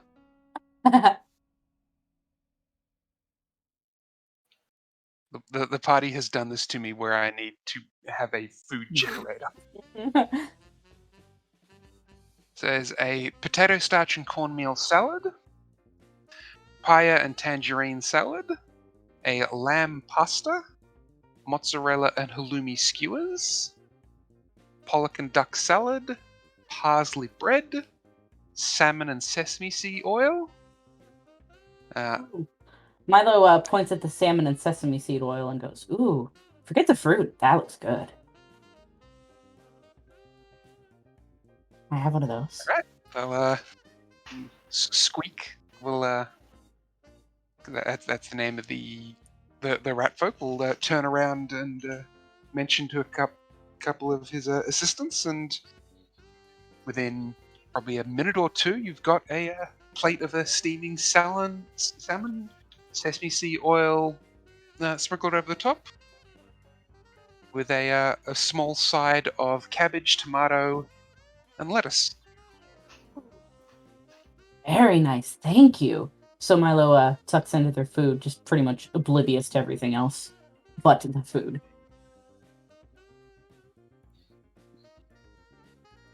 All right. And shortly after you've started, that same little kobold who led you will show up and drop a apricot and strawberry cheesecake next to you. Oh. Milo kind of turns and looks down and goes, "Oh my gosh, thank you. Oh, that looks delicious." And once again, dig in. Always lots of food. Oh, I don't think I could eat much more. I'm stuffed. Now, where am I? Just the ship. It's a ship, yes, but what is it and where are we going? I kind of trying to hitch a ride somewhere, but I'm not sure where I'm going. I just, that's my little story, by the way, to get out. I'm kind of making this up as I go along. Sorry. Anyway. You can ask Dragon. Dragon? Yeah. Who's Dragon? Yeah, the little kobold will sort of just look at the roof and say, "Coo!" And you'll hear this slightly robotic feminine voice come across the speakers just above you. Nowhere else, just the speakers just above you. "Yes, hello, what can I do?" Should throw out there, the term dragon being used that casually is probably kind of a little terrifying to the character. Yeah, that's that. Milo's just kind of like wide-eyed, like, dragon? Okay. And so when they just hear a voice coming through the speakers and don't actually see anything, they're even more confused. Mm. And have kind of a, "the sky is talking to me" sort of moment. Because Milo's just a little, just a farmer. Doesn't really know much about this, just kind of trying to do their best, and it's like, what is going on? And they turn up to the ceiling and go, "Where am I?" You are on the Retrograde Renegade Mark K00. Ooh, what a fancy name. I gotta say, I love how the fact that you are coming on board at a time where we're already paranoid of Marra, having assassins or something. And they just like someone Milo Sus vented. Someone said. So yeah, I'm just trying to hitch a ride somewhere to get out because I don't have any money to go anywhere. I'm broke.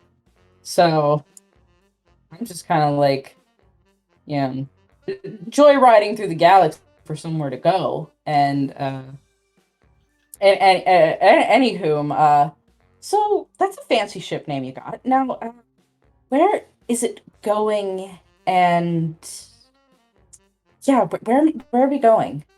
Where's the next spaceport that I can get off? The ship does not currently have a destination, as the command crew are investigating other issues. Other issues? Like what? Part of the ship, There was part of the crew, part of the ship, There part was of the a crew. recent murder of one of the senior command staff, and they are investigating the murderer. Part of the ship, part of the crew, part of the ship. Come on, chant with me.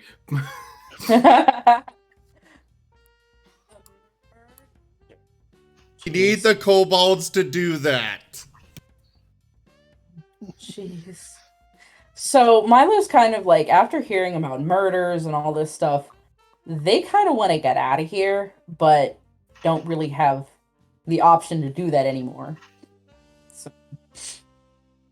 the voice will sort of, in a reassuring tone, as a guest aboard the ship, you don't need to worry about any of that. That is senior command level stuff.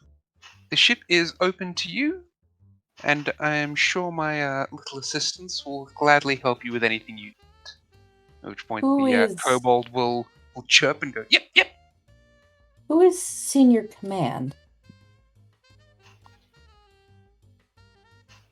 They are currently located at the brig, conducting their investigation. I can have you escorted there to meet them if you would like, or we can schedule a meeting later. Milo kind of thinks to themselves, like, well, if I'm stuck here, I might as well find out who I'm stuck with, because I can't hide forever, since I have no idea where to go. Alright, go ahead and take me to them. What's the worst that could happen? Right? Alright, follow. Milo follows after the little creatures. Yep, they'll actually lead you down normal hallways at this point. No longer venting, no longer sus. Still sus, but not venting. Well, the kobolds use the vents as shortcuts all over the place. Oh, crap, And as you saw, they actually have their own little quarters stored within the vents. Since Milo is so small, they may Hey, end up using Jaffer? I really want to say no to that one. What? What's wrong with that influence? What? I'm just worried that we are baiting Disney at that point. Uh-oh. Oh, actually, that is that cannot be used with our tabletop games because it is a general. You got to do at least a minor or moderate. Probably a moderate for this one. Listen, if they start chanting that, I want it to be choreographed, and just so that they're like walking down the vents in like a V formation, going part of the ship, part of the crew. So by this point, would Samimia and I have made it down to the brig? Yep. So you guys will have made it to the brig, and we'll give you a little bit of time before Milo shows up. To me massaging his hand. His or her? I just stutter. Yeah. All right. Molly is looking a little bit more dull. Specifically, she does have a base layer of grayish paint, like a primer sort of thing applied to most of the parts of her body. But yeah, Poor Molly. she's looking really confused, honestly. So Marra is going to look up at Molly, and again, using that perfect Ricky voice.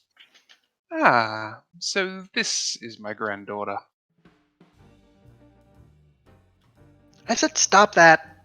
Benny, who's just kind of like sitting in the chair across, is like sitting kind of like perpendicular to the two now, so like he's facing towards the wall, so like if he looks left, he can see Marra. If he looks right, he can see Molly, and he's just kind of like got his like finger and index finger kind of like just on his forehead, like, please, not this shit. Molly's going to look extraordinarily confused.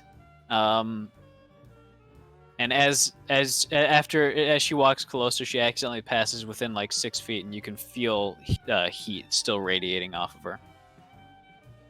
But she's gonna get within maybe 10 feet of the glass, looking into his cell, and just say, "Thought you were dead." No. What? See, that's why I said to stop that.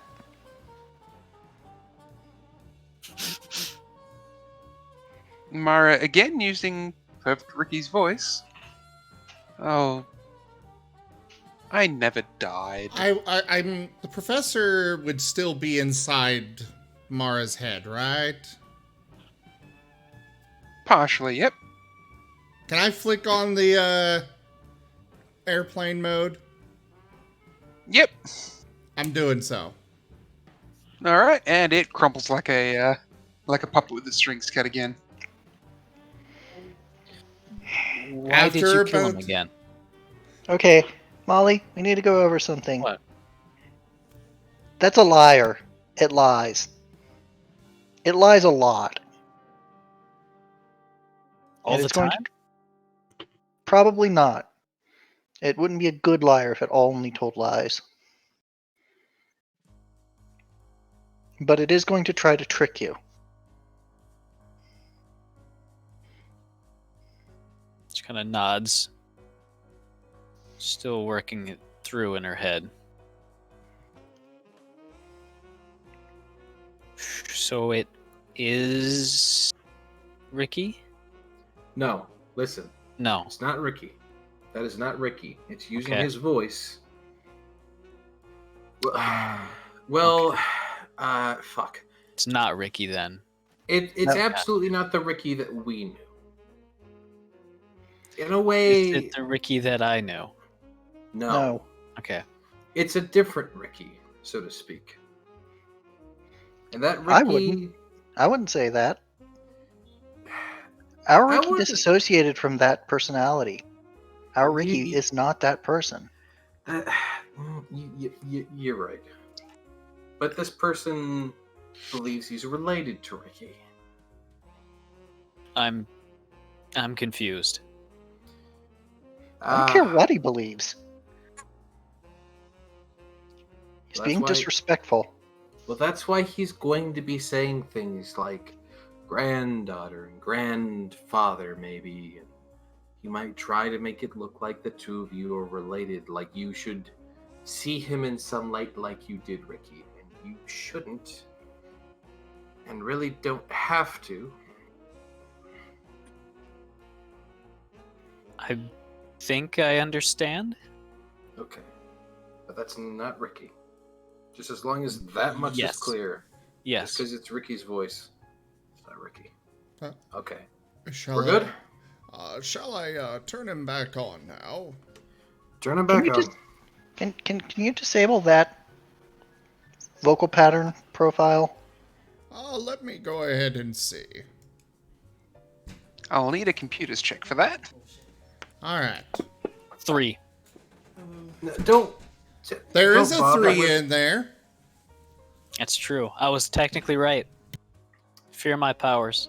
I personally wouldn't bother with it because he could change the pitch and tone so softly he could probably like still sound like Ricky, even though it's technically not that vocal pattern. I was 1 off again. That was the DC. I will completely disable that speech ability. I'm gonna make it just a flat monotone.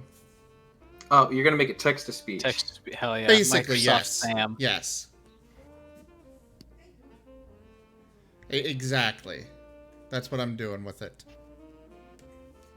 And then I'll turn him back on. All right. Now let's hear your best text-to-speech voice. No. Got him.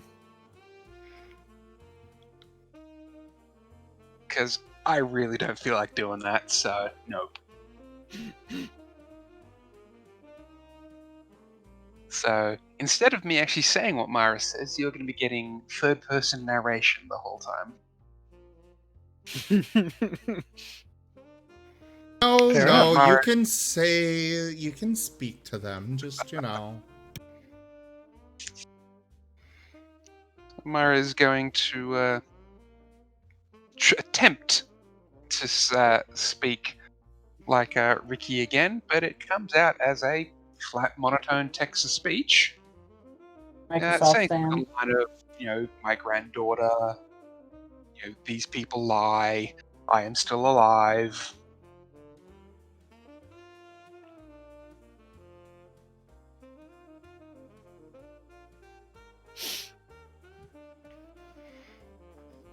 But they said It's not It's to. not as Ricky's voice. This is coming out as straight monotone text-to-speech.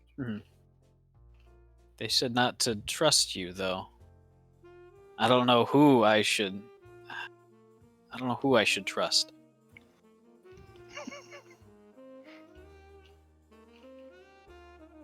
Again, in that flat text-to-speech, Marra is going to recount how they created Ricky, and therefore, if Ricky was your father, then they are your grandfather.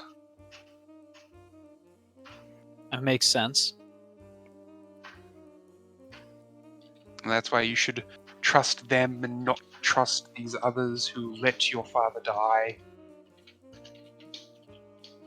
And yet, you, on more than one occasion, attempted to kill both all of us as well as Ricky. If I can speak from experience, family means jack fucking shit. Okay? You being supposedly in this little fucked up, mental game you've played, you being Molly's grandfather shouldn't mean shit. Tell that to Molly. But Molly shouldn't trust you. Molly should trust family. Family is more than a lineage. Sumimi says as they pull a gem out of their cheek pouch. And more to the point, right. My grandfather, at least. All right. More to the point, I can't stop you from lying, but I can stop us from lying. Sumimi says, holding up the spell gem, pulling the spell out of it and casting Zone of Truth. You might be somewhere else, but that's going to hit us. We can't lie. Just as you cast Zone of Truth, the kobold Ash walks in with Milo in tow, just in time for Milo to also get hit with the Zone of Truth. Oh, jeez. How? Is there a save associated with it? Are any of you itching to resist the Zone of Truth? Negative. No. Cool. Molly Then is. no save. Molly I'm not. resists it. I believe it's a will save, isn't it? It is a will save. Let me go dig up what... Well, actually, no. Go ahead and roll your will save, because the way you've been rolling, I won't need to check on the DC. You might. That's actually my best will roll this so far.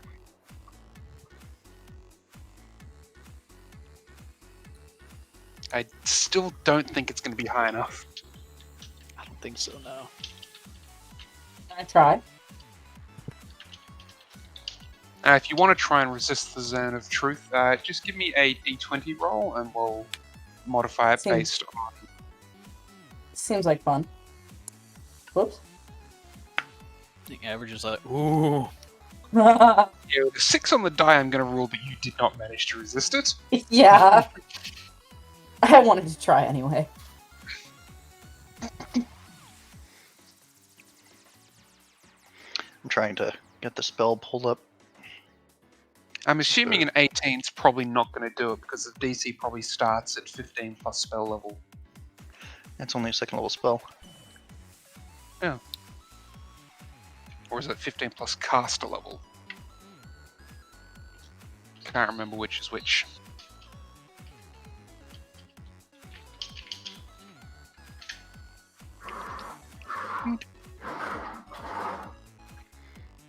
Zone of Truth. The DC is... That's a great question. Are we still rolling or am I up? Just figuring it out. Okay. Yeah, we're just trying to figure out what the...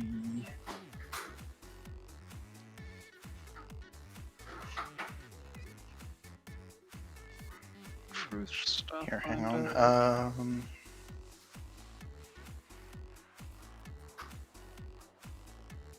I think spell gems still function as me casting the spell.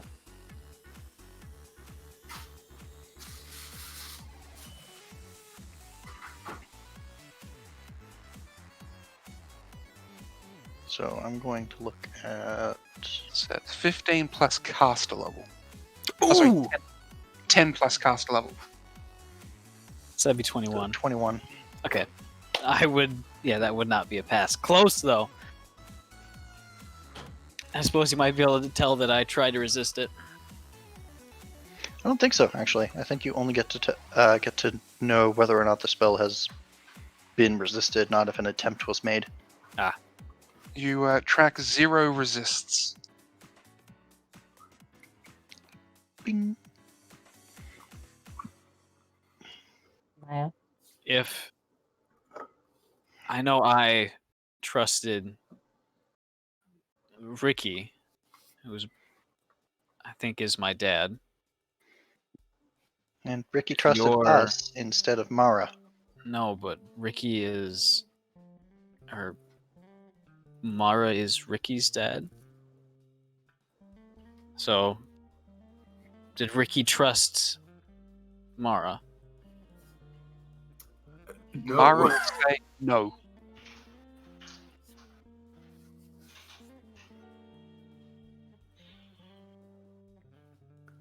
No. Even more confused. No idea what's going on. You see, as...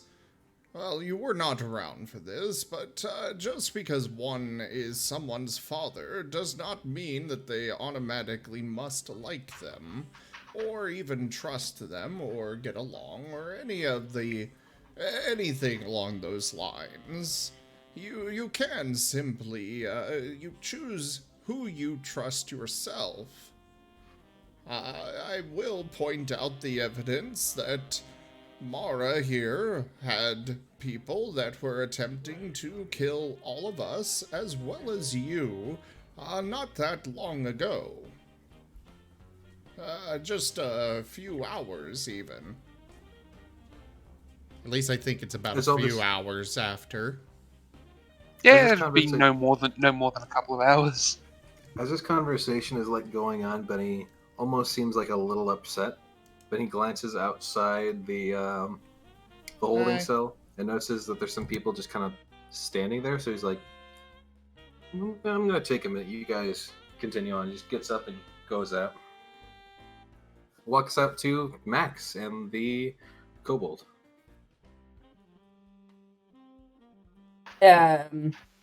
Milo just kind of stands there and tilts their head a little bit and gives a nervous, cautious little wave. Hi? I suppose now would be a good time to describe our characters, wouldn't it? For the new person. Yes. So Benny is... Yeah, Milo, Maxie, you can see all of our art to save some time on that. That's true, yeah, I can see all of it. Right up in the but live we can kind of channel. Yeah, we can kind of point ourselves out. I should state at this point, though, Benny is not wearing that kind of brown jacket you see in his art, but instead is wearing a platinum business suit. Take it. He just walks out and glances between the kobold and Max and goes, "What's going on?" Dragons say new person want to meet you. Okay. All right. Nice to meet you. No offense, but are we just doing this for any crewmate that comes along now? I've met a lot of them. Dragon like this one. We like this one. Okay.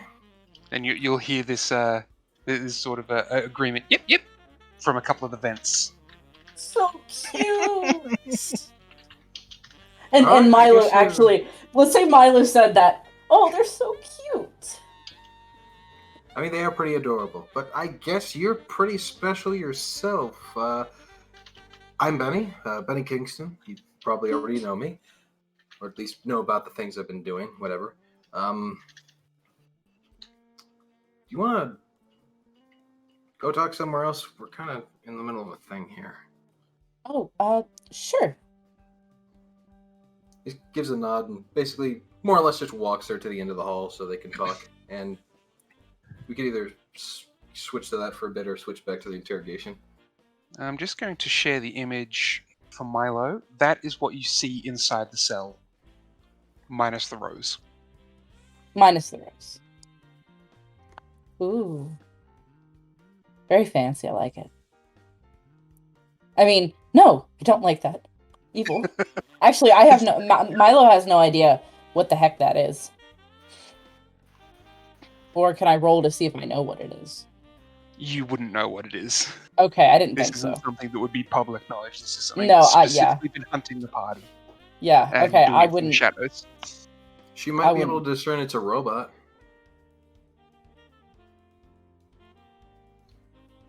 Hell, I'm not even sure most characters would know what the metal is.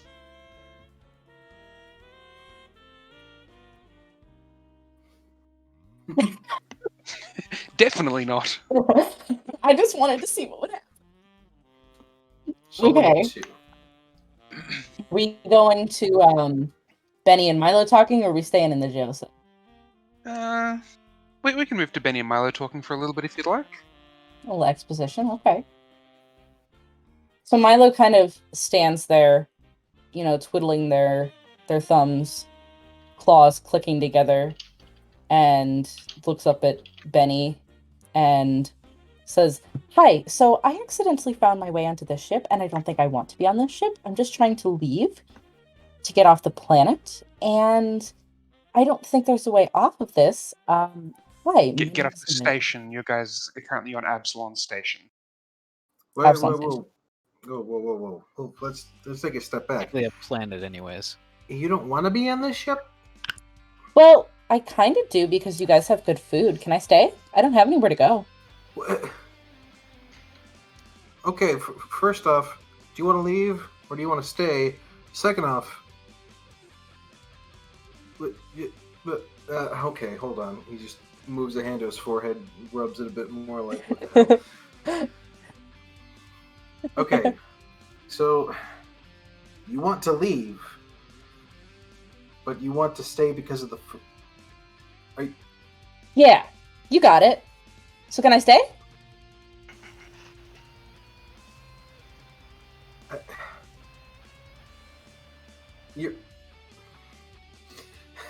Milo's just kind of standing there, like, toothy grin, head tilted a little bit, looking up at Benny expectantly. And keep in mind, Milo's just got smooth brain, so all Milo really, like, in certain situations, Milo is very capable of doing things, but for the most part, it's just smooth All right, brain. first things first, what job did you apply for on the ship?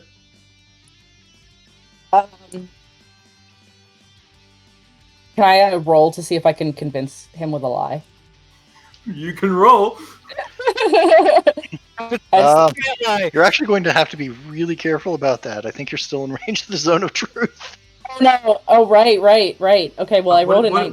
What is the range of zone of truth? Tell me that real quick.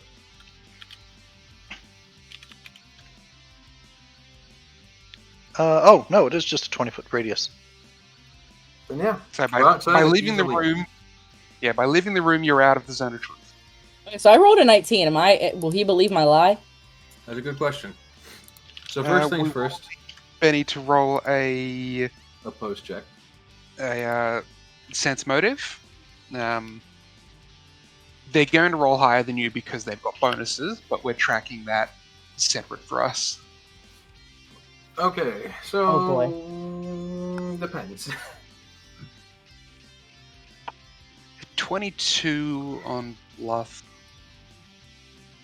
Yeah, you'd need a pretty high bluff. Is bluff something your character is going to be doing a lot of, or No, is your character... they would be terrible at it.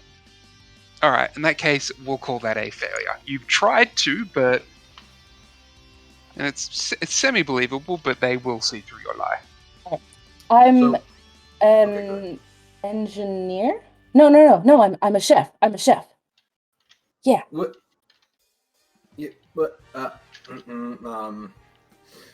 what's your name? Milo. Full name? Milo.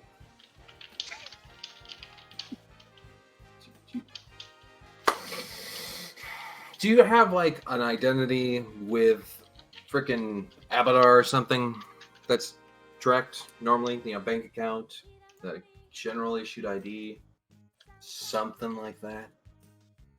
Okay, let me break here. So, if Milo just kind of lives off on their own and just kind of a hermit, would they have something like that?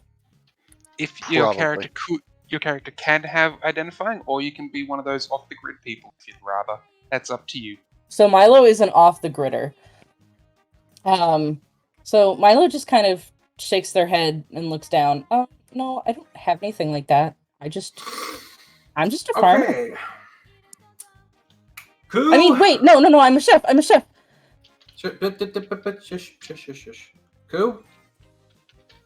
Yeah, that same voice will come over the speakers. Yes. Do we have this person on the manifest? No. Who is this person? How did they get in here? No. They came aboard one of these supply crates in Molly's hangar. They were led aboard by my kobolds. Kobolds apparently like them.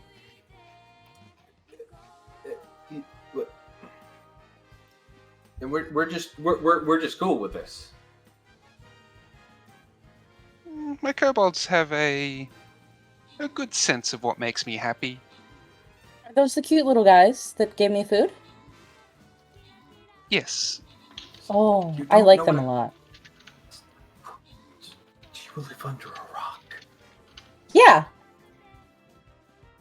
He I live just, in a cave. He just basically slightly flinches back at that, like he did not expect that answer. Like what?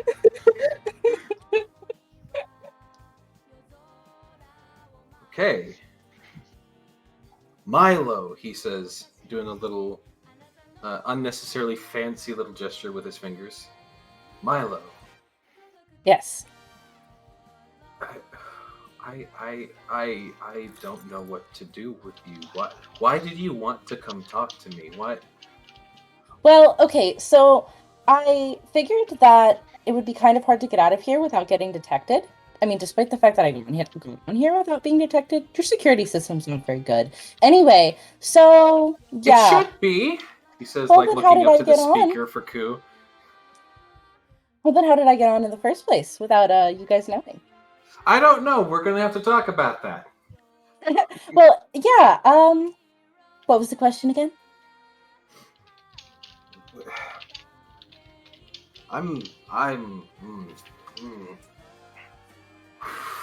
He just does like a little, like, almost like squat. I just, okay.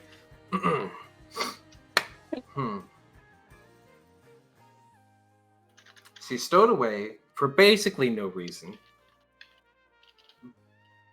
to go somewhere, but now you want to stay I guess where the hell are you trying to go, kid? I'm not a kid, thank you very much. And also, I have no idea. I just need to get away, Start I'm a sorry, life somewhere new. You look very young and soft. I'm soft, but I'm not young. How old are you? 25? A lot of people still call us kid. Anywho. How old are you? I mean, 21, but I have a lot of authority, so... Yeah, give or Oh, take. I'm older than you. That doesn't make you an authority for me. No, you're the captain. I respect that. Okay. No, he's not. Yeah, see, Milo thinks he's the captain. And I would assume all of us are hearing this and probably all at once speaking up like, no. Oh, you're not? So who do I listen Well, to? Do I not have to listen to you? I mean, I don't think Milo would have heard that yet, because this would be all in the TACnet, but... Oh, right. You just see Benny's ear flick for a second. As just everyone goes, no! Like at the same time. Even Molly, I bet. How far, like, Milo has really good hearing since, cat. But, so would they be able to hear that? Probably not, no. Well, they're in a sort of chamber. I assume it's more or less closed off, and they're all the way down the hall as well. Okay, so I would hear something, but not what was said. I'm assuming. Probably not exactly. Okay. Like you hear like a distant shout. Yeah, like, yeah. Okay. I mean, Milo's ear twitches along with Benny's. You could probably also hear a mumbled nope, or something that sounds like it's coming out of a cell phone speaker. So Milo turns back to Benny and goes, "So can I stay? You guys seem to have a problem. I heard you had a murder. Can I help? Is there any way I can help?" Okay, you're ambitious. I'll give you that. Thanks. What makes you think you can help us with someone getting murdered? After telling me you just came out from under a rock, and now you're going somewhere, and you don't know where you're going. Like, we got a few things to sort out with you first. Well, I'm good at running. I'm good at jumping. Let's see. I'm a good cook. I'm very friendly. And I'm actually pretty good in a fight. And I'm not as dumb as you might think I am. I mean, okay. I'm pretty flighty, but I promise I can be helpful. I mean, flighty doesn't even begin, but okay. Good in a fight, though. That's the first I'm hearing of that thing. Everything else seems, gonna be honest, pretty par for the course as far as an interview goes. And Milo kind of like sticks out their claws and does a cute little gesture with them. Oh, that is adorable. Thanks. Benny then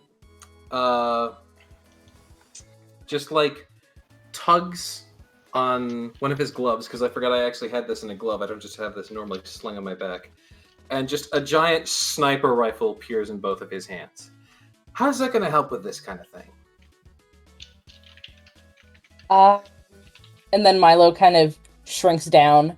And am I allowed to, like, jump at his legs and, like try and attack him at his legs, like, faster than he can shoot me? Am I allowed to, like, roll for that?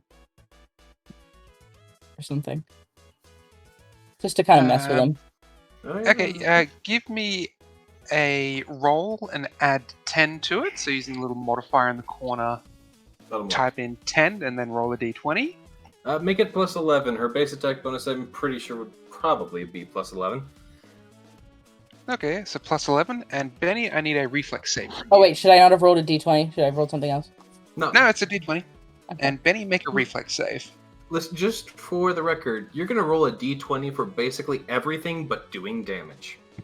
Those other dice are your damage dice. The that's what I thought. Yeah. It's been a long time. I got you. Okay. All right. Roll a reflex? Yep. Let's see if I nat one. Yeah, unfortunately, I beat that by base. Oh boy. Alright. Okay. So you jump at his legs, and they're not there, and Benny's standing on the roof.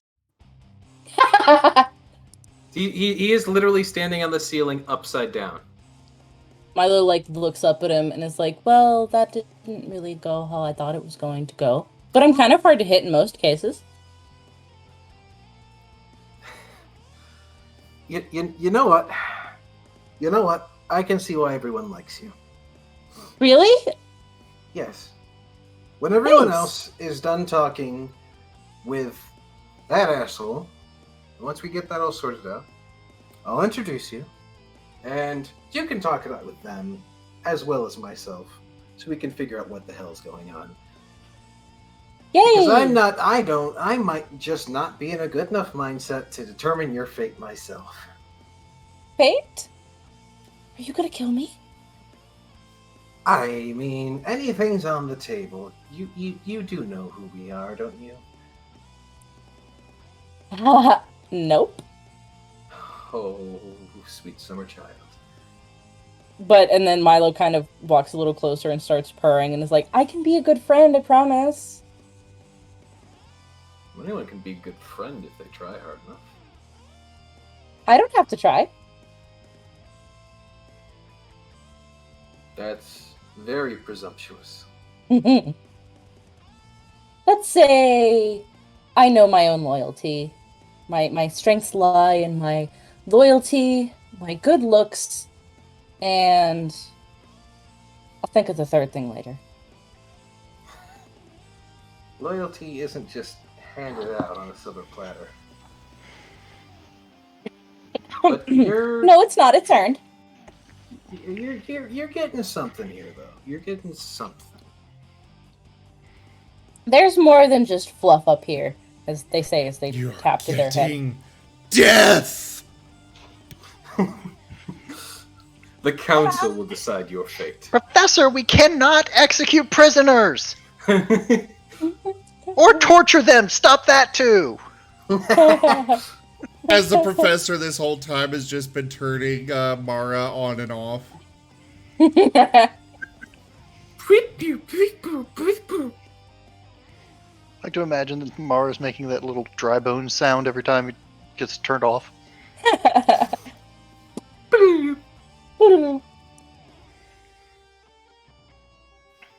So, returning to the interrogation with Marra, I have been seeing there's been some chat back and forth as well. What was that? Oh my god. Yeah, this stream's got sound effects. I love that. I also heard the jazzy Right, Pokemon I'll stop music playing, doing I was it. down for I'll that. stop doing it now, but you know, you get the idea. Oh, that was funny. Yeah, this is your D&D game, but with production value. Nice. Not a lot of production value, but still production value. Nice. We're not Critical Role, but we got production value. Yeah. That's what this really reminds me of. Red alert! All hands to battle stations. Oh yeah, by the way, Benny's just gonna like very low key make sure the doors to this hallway are locked. Like that'll stop the kobolds. And vent access. Milo kind of is Milo's overly reassured of themselves in the friendship department, but is also secretly very nervous they're going to get sent out in airlock. Milo was not the imposter. What the hell are you doing? What is that? That's the sound that Milo's brain makes. No,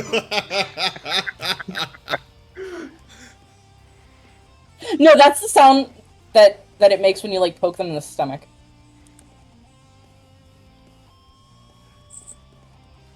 A Pillsbury Doughboy of a character. Beautiful. Kind of. Not super much, but they're not fat. They're really fluffy.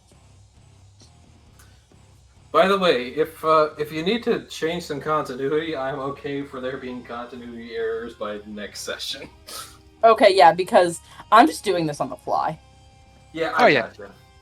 So I Molly- will fully allow retcons for sake of story and flow. I'm just trying to keep this going. Otherwise, I'll be sitting here like, oh. We're just gonna toss it up as the story so far is Milo got on the ship, we found Milo on the ship, and we were like, maybe Milo should stay on the ship. And what in God's name is this fluffy thing? Why are they so stupid? See, now I'm picturing a Manx cat or something. Molly is going to start heading towards the door, and as she passes by Milo, just going to put a very heavy, sort of gauntleted fist on her shoulder as she passes by, and just says, "Pleased to meet you. Hope we're not too much for you." Milo, take 3d8 burning damage. Oh. Yeah, I forgot about that. Uh-oh. Listen, the heat isn't coming out of the palms; it's coming out of the neck right now. Okay, so you do have a ventilation system that makes it so you can do it, thank God. Mostly just because the suit is not currently being worn right now fully. Just the helmet's off. Is Molly Dormammu? What? But Molly's going to quickly leave, which, by the way, Molly is just about 7 feet tall and weighs about 400-ish pounds. Good. Oh my So god. makes guys- sizable vibrations in the deck plating as she walks past. Did Molly get to say everything, and did the whole conversation come to an end? Yeah, I'd say so. Okay. And if anyone pokes their head out to see where she's going, she's gonna turn back for a moment and say, "I need to think and do some work." Make good choices. Milo I don't know if I kinda, can. looks at her and is like, "You seem kind of troubled, so I hope everything works out well for you."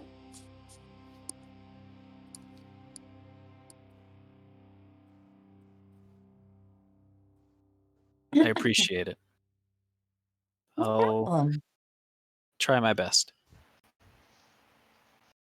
And she's gonna go back to her hangar, lock the door, turn the music up on full, and yeah, finish up all of her various upgrades. And if there's time, Sorry, I dropped do the some thing. customizations, personalizations. You're getting that hot rod paint scheme. Mm-hmm. There would be some requests from the ship stores for a handful of paints and some brushes and various application tools. Imagine when Molly has her rebellious phase, she'll take the name Moxie. It's always rebellious. Have you been listening to the music? It's just punk. No, see, but that's what Molly was raised on. Ooh, So when Molly I has, get what you're saying. so when Molly has her full actual rebellious phase, she'll be like, "Oh, who the fuck is Moxie? I'll just take that name. That name seems cool." Start listening to swing jazz. Yeah. Moxie's form of rebellion is like some sort of EDM. There are no messages about being oppressed or anything like that. It's just the music.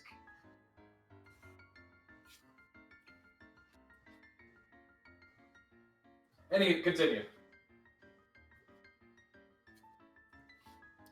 Well, actually, you're kind of going off, so I guess it's to Samimi and Professor. I'm just saying it's not good to torture our prisoners. Again. Play the window sound effect.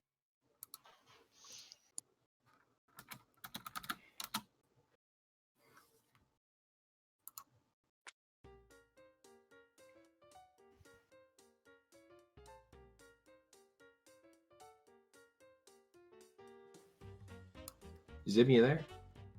I I suppose I shall refrain for the time being. Look, just disconnect him for now. We'll figure out something better to do with him later.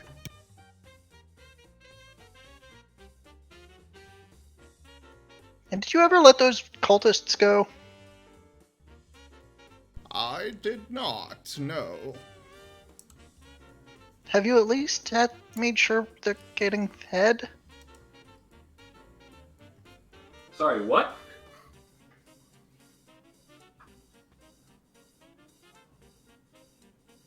Well, the professor may not have been paying attention to that.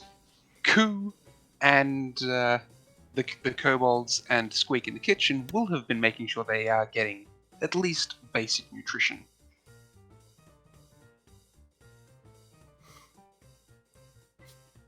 Sorry, what did Samimi say? Because that might have come across wrong for me. Maybe asked if he was at least making sure that the cultists were getting fed. Fed. Okay, I heard something different.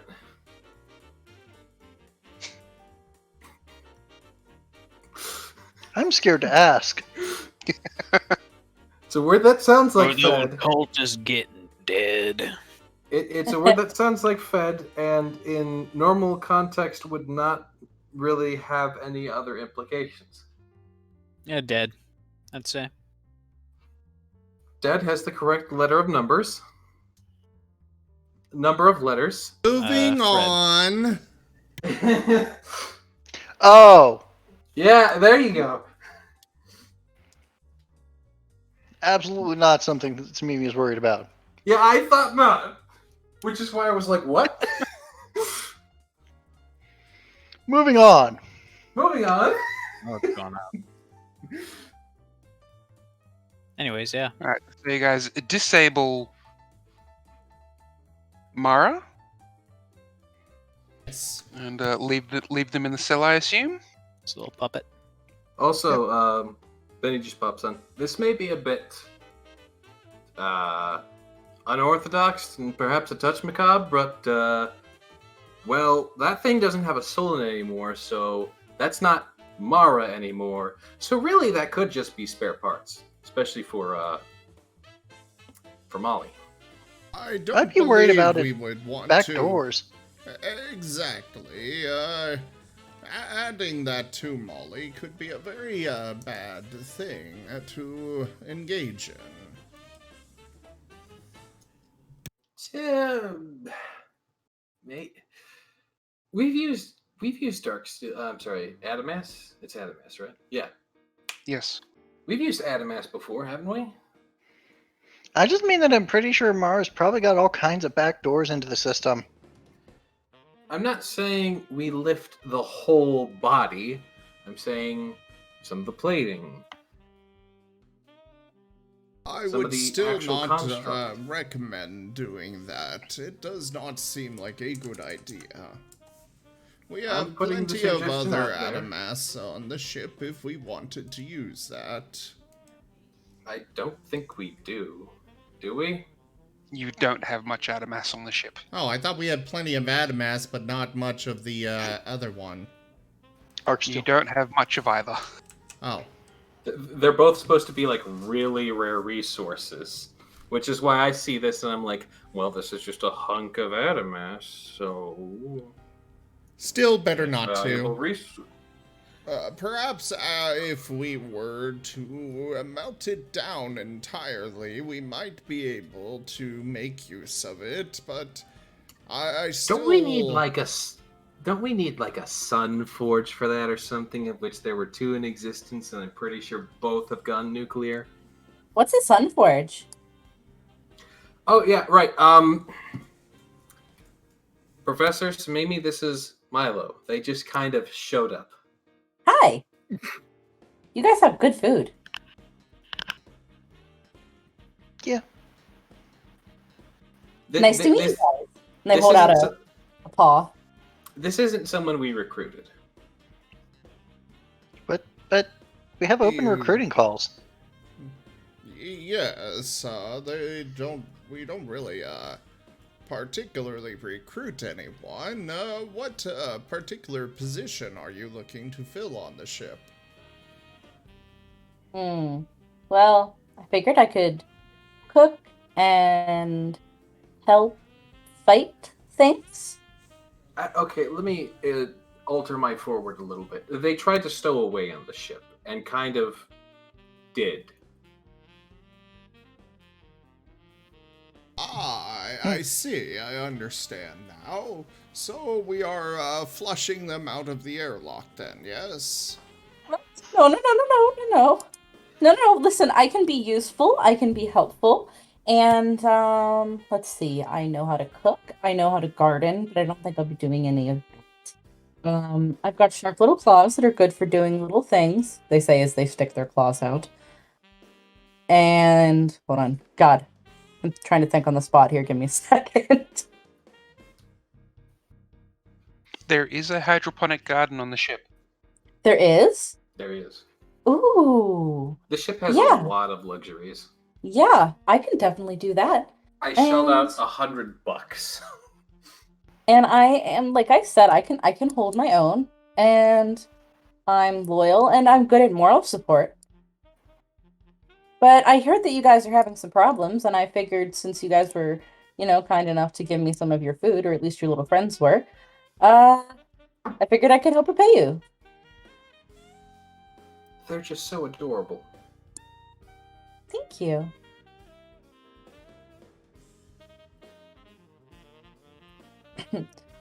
Thank you. I'm still in the voice. Alright, so to give you an idea of everything the ship has available, there's an arcane laboratory, a brig, escape pods, multiple hangar bays, hydroponics garden, medical bay, recreation suite with low gravity pool, science lab, a shrine to Desna, 2 shuttle bays, 1 hangar bay, and a tech workshop. Yeah, see, my thing is, Milo's usually a healer. They have magic stored inside their little orange that they use to heal people with, but the problem is you guys don't really have healers, so I'm, having to rework them on the spot. We also did mention the pop star thingy. Yeah, I don't know whether how would I be useful in that regard? Oh, plenty of ways. You'd be surprised. Oh. Yeah, the Envoy and Bard is one of the, it is a really strong class as long as you aren't trying to do your own big numbers. It makes everybody else's numbers go up. Mm-hmm. Okay, well then, Envoy is cool. Slight continuity error here. Milo lives under a rock mentally, but not physically.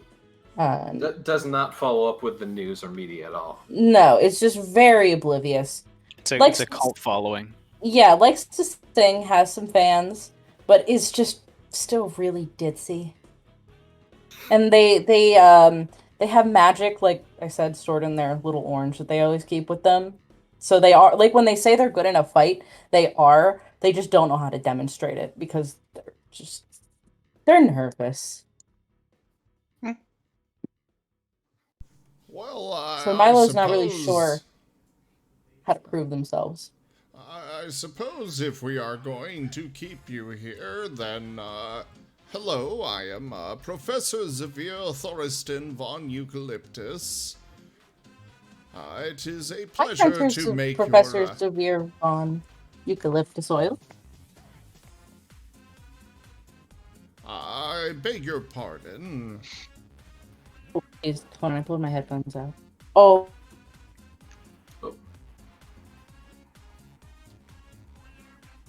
Hello? Hello? I think we lost Milo. Uh-oh. Yeah, we did. My headphones came out. Sorry, go ahead. I didn't even catch what you had said. Yeah, my, I was, trying badly to repeat your name back to you in greeting. No. She called you Professor von Eucalyptus Oil. Yeah, that's what I said. No, it is Professor Xavier Thoriston von Eucalyptus. There Even is some no Mimi's eyes have oil glazed over at this involved. point. Professor Xavier von Eucalyptus? No, Professor Xavier Thoriston von Eucalyptus. Professor Xavier von Thoriston Eucalyptus tree? No. You'll understand eventually. Most of them here just call me Professor. Okay. Hi, Professor. I'm Milo. Hello. Now, before we go very far, we are going to need to take you over to the medical bay for a full workup as well as an injection. Oh, yeah, we gotta do that, don't we? I'm sorry, an injection? Yes, Oh, you see, yeah, we are vaccination. a vaccination. We are dealing with a particularly deadly virus of sorts, comprised of nanomachines. I've devised a vaccine of sorts, of nanomachines that will destroy it, so we need to make sure that you are inoculated as soon as possible. Oh, Especially okay. seeing as how this particular individual here that you are in the room with was one of those that was spreading said disease. Oh, So okay, feel free to inoculate me all you want. You may have already been exposed, so yes, it would be good to get you inoculated ASAP. Well, while we head over there, maybe Samimi can meet them as well. Or, well, say more things. Samimi hasn't gotten a chance to speak. I've just been watching. This has been a lovely little train wreck. It's amazing. I know, right? Really By the way, a lovely little train wreck. Professor, you should take a note. Von Eucalyptus oil definitely sounds like something that would sell. I'm not certain I would like to sell my name in such a manner. I mean, fair. But we definitely got to put your name on something. You've made quite a few things.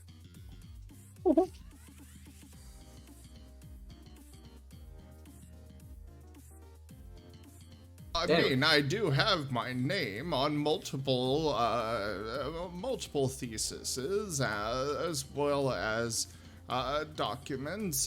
There was the all of the recording of the nanomachine virus. I have my name on multiple different things. But yeah, but that's all scientific papers and stuff like that. We need something on for you that like the common man can kind of grasp and know, like, you know how there's Vic's Secret and there's Jameson and Jameson and there's Mr. Jackson's whiskey. Like it's a name on a product that, like, you know, you can tell that person was important because the name was on a product. I mean, we could always just have the professor record a video lecture series. For like sleep ASMR? Yeah. Ah. What's the ASMR?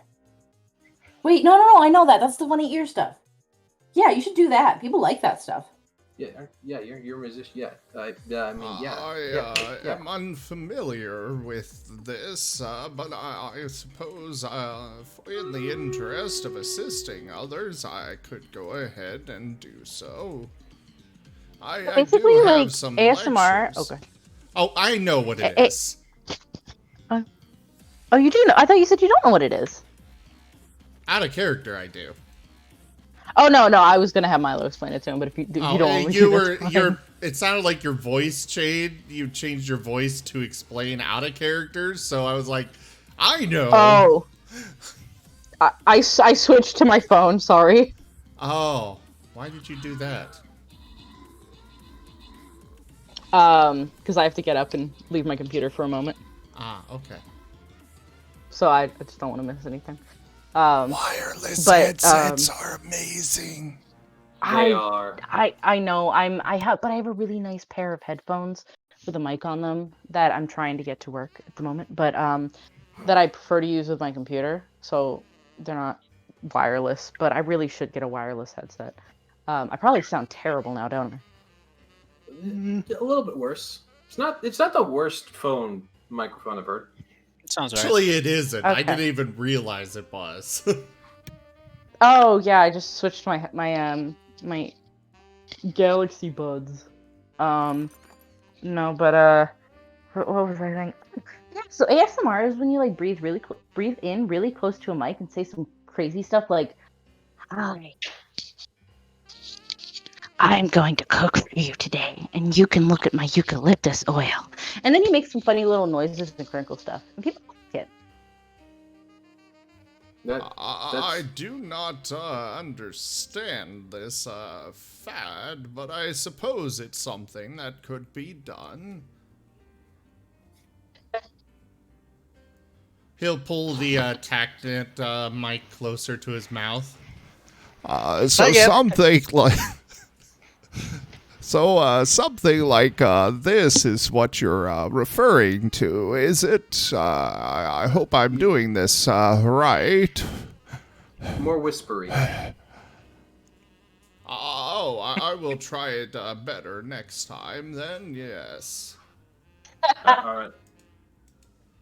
For now, let's, I guess, get on with the inoculation. And so, Mimi, if you want to continue watching whatever the heck this is, by all means, you can join us.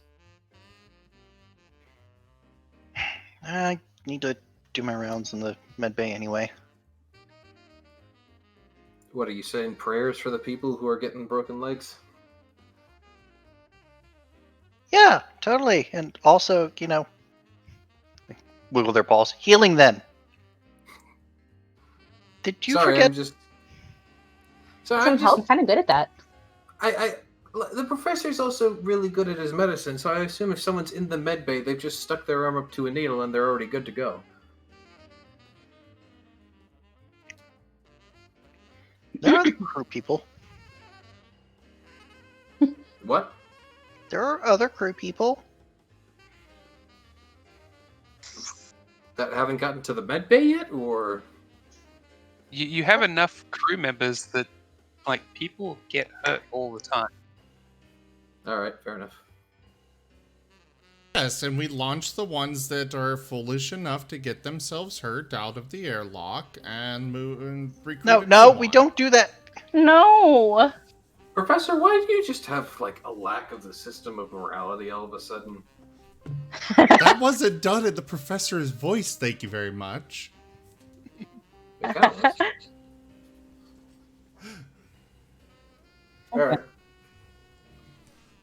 And the professor's only lack of morality is involving the torture of war crimes. That's what war crimes. Yeah.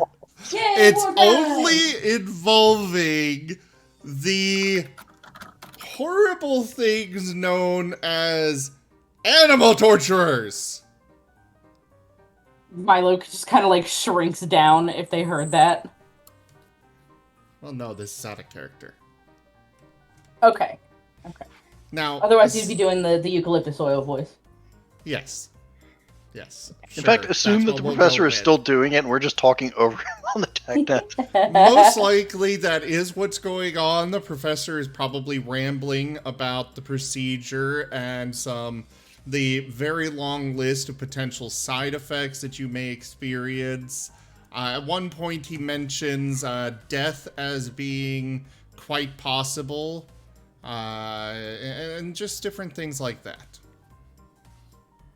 Side effects may include impotence, a sudden urge to eat many, many wheels of cheese, randomly broken legs, total body liquefaction, death from unknown causes, and total more. Body vitrification. Liquid anyways. Like 70% water already? What's another 30? Total body liquefaction. Total body solidification. Liquidation. You just become assets. Oh gosh.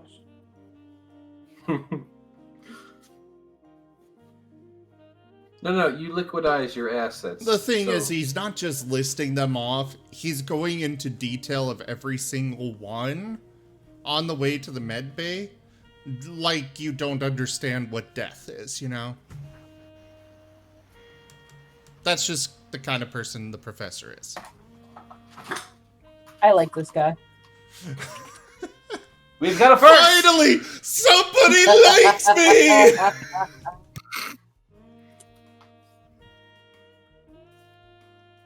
Let's put it this way. The professor wrote out, what was it, like 4 trillion page encyclopedia on the disease? Right, because it was literally, I want to say, a tetrabyte of pure Word document. Terabyte. Terabyte? Just a terabyte? Not a tetrabyte? No, it was Might be bigger than petabyte. anything we could have realistically at this day. 8 trillion pages, according to the chat.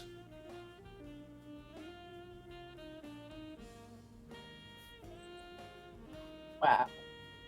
He's It long-winded. was some stupid.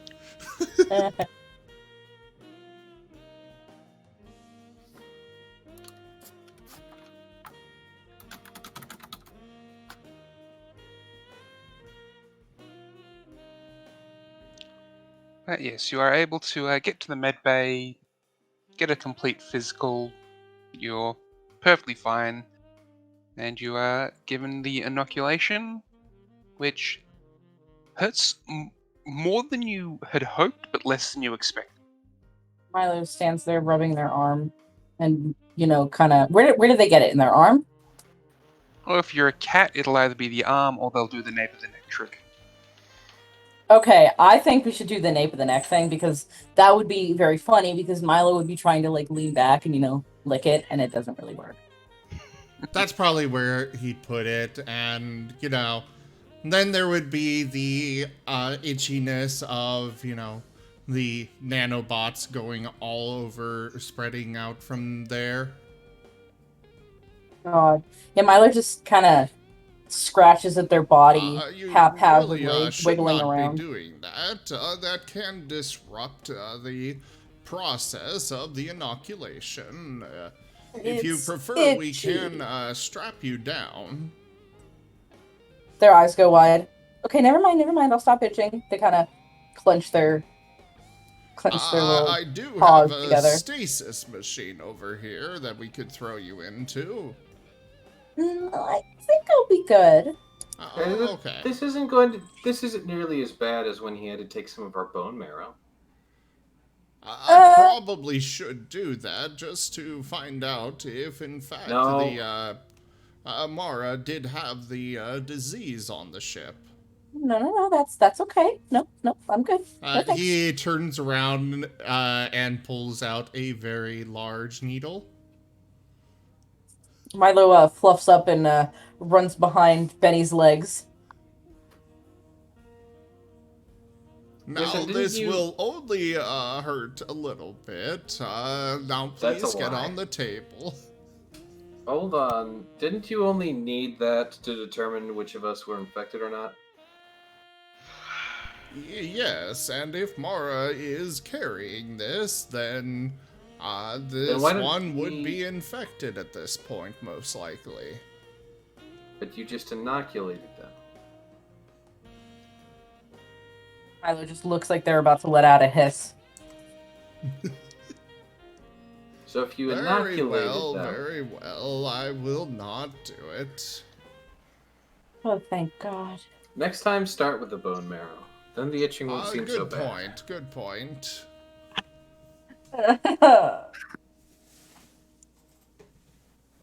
Milo's just suffering for fun at this point. For our fun, yes. Exactly. For your own personal amusement. Yes. I mean, Milo is just this...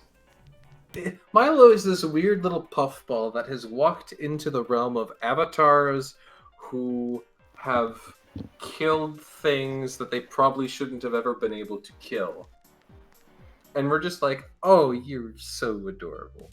We're going to keep you around as a pet. I am not a pet. Oh, point, they are here to Mimi. be a pet. I can certainly get them hooked up with the biomodifications. Please see your way onto the table. I start climbing up Benny's leg.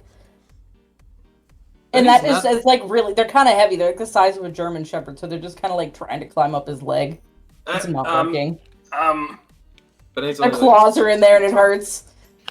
It doesn't hurt because the suit he's wearing is actually armor. That's right. It looks like a very flashy suit, but it gives me some good AC. So the claws are just kind of like scrabbling on it. Well, no, I mean, Mina, not a pet yet. No, never a pet. Milo would not. Would never be a pet. All right. The professor is bringing out Ember. Ember, fetch. What are you doing? Ember's jumping at Benny. Since Milo is clinging to the back of Benny. Milo kind of loses their grip and falls on the floor.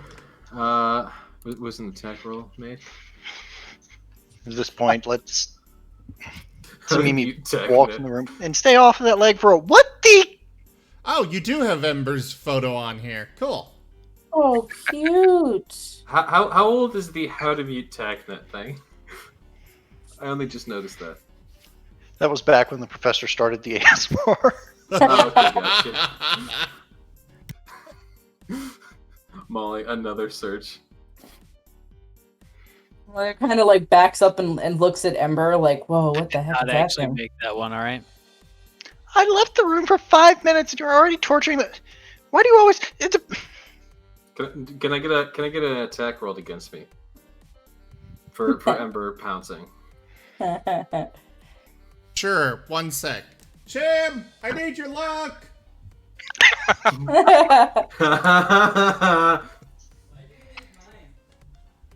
Because mine has been crap with this game. Okay, what do I do? Click on this box and roll it in the chat. Okay. Watch it be a 1. No! You jinxed it. That almost rolled to a 1! Yeah, it would have been great. Alright, what's the counter for a attack like that?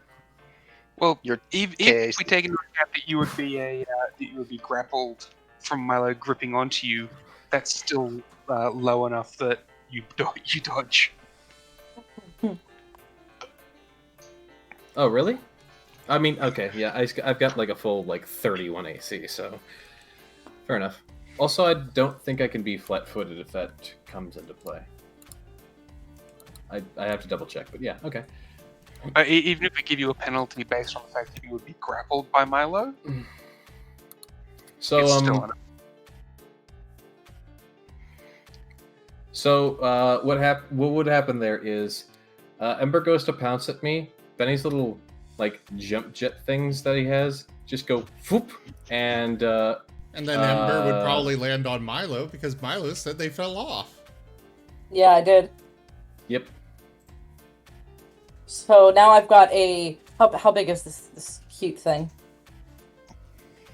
Medium size. Bigger than Milo? Probably about bigger. the size of a Growly. Oh, okay. From Pokemon. From Pokemon.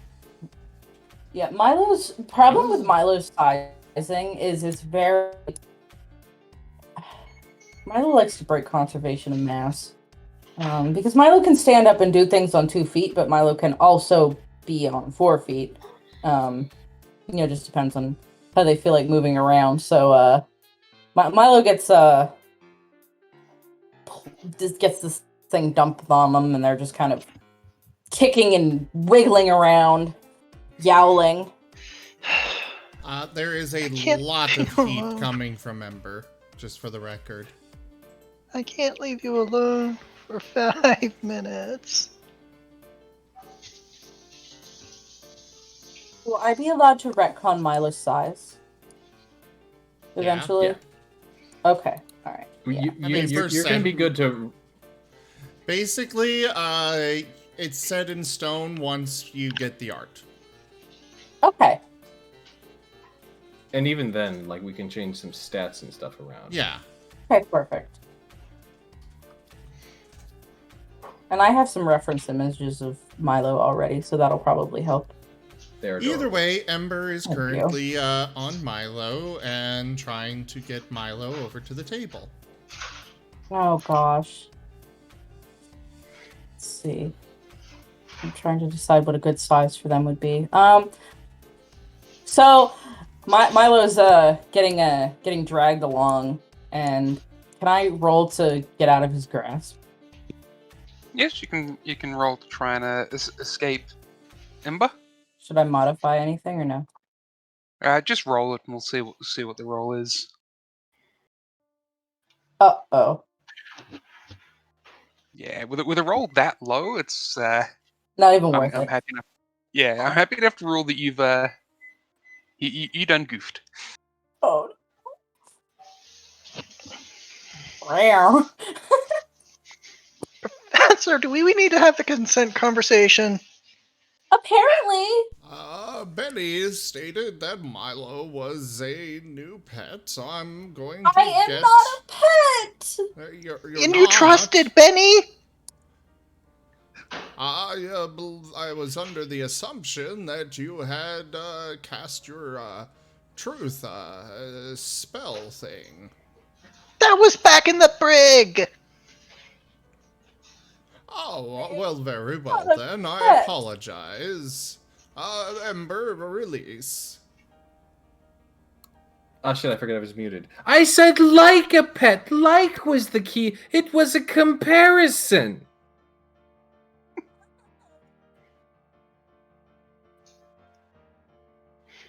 Leave him alone for 5 minutes. I just saw someone in the chat. Hold up. Someone trusted Benny. Yep. That's a thing you don't do. You please, whatever you are, you're cute, but please let me go. Ember would have released you as soon as the professor said that to release. Okay.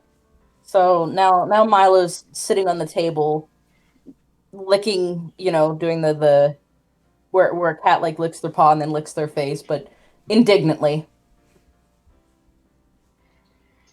So is this a part of some like hazing or initiation? Does everyone go through this?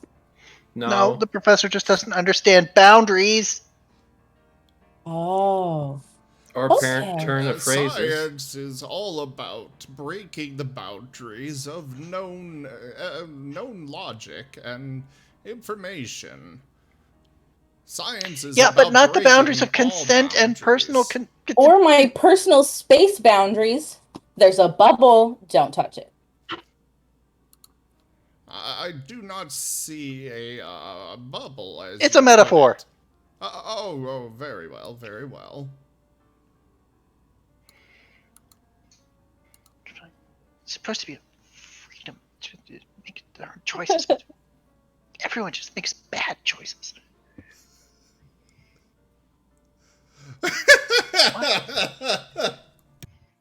Why am I the voice of reason on this ship? Why?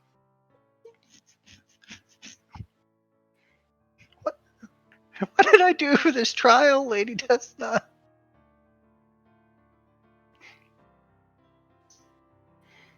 Have you eaten yet? Me? Yes. Oh, no, yeah. I have not. But I could go for more. I have, it has been a little bit since I have last, consumed sustenance. Well, I'm taking this one to the canteen, and you don't eat Squeak's food, because you really didn't appreciate that joke last time. Oh, no, I will eat some of it here and there. Though thank you for reminding me. I do need to replenish my supplies in my room.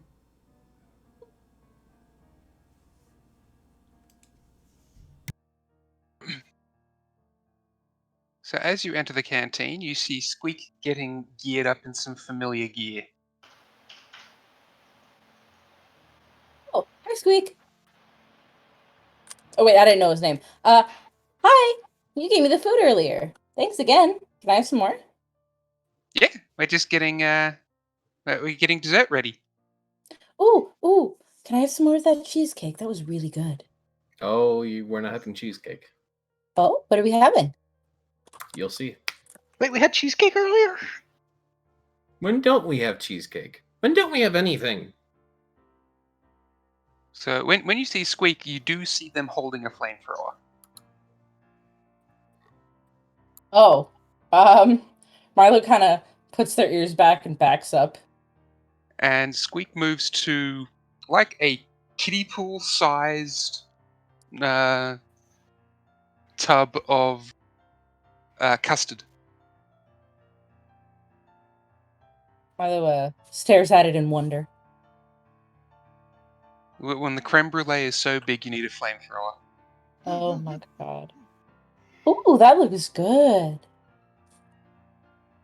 Usually is. So Squeak starts the flamethrower up and is making the giant creme brulee dessert. That is so exciting. I want a giant creme brulee, but in like real life.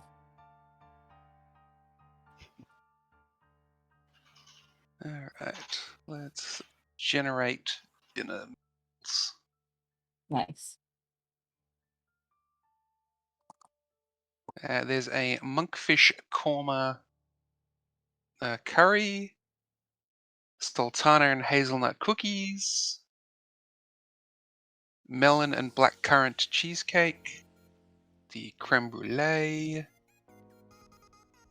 chili and sweet mincemeat pie. Oh, I want that one. Can I have the chili?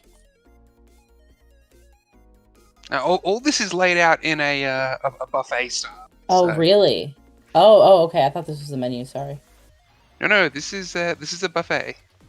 The canteen is basically if you step in and the buffet isn't full, then you can get something from the specials board.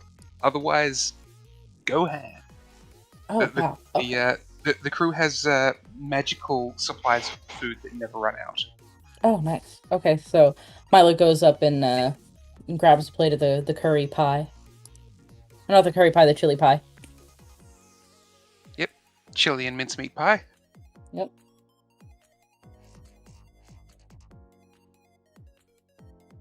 And sorry, I'm spacing out a little bit.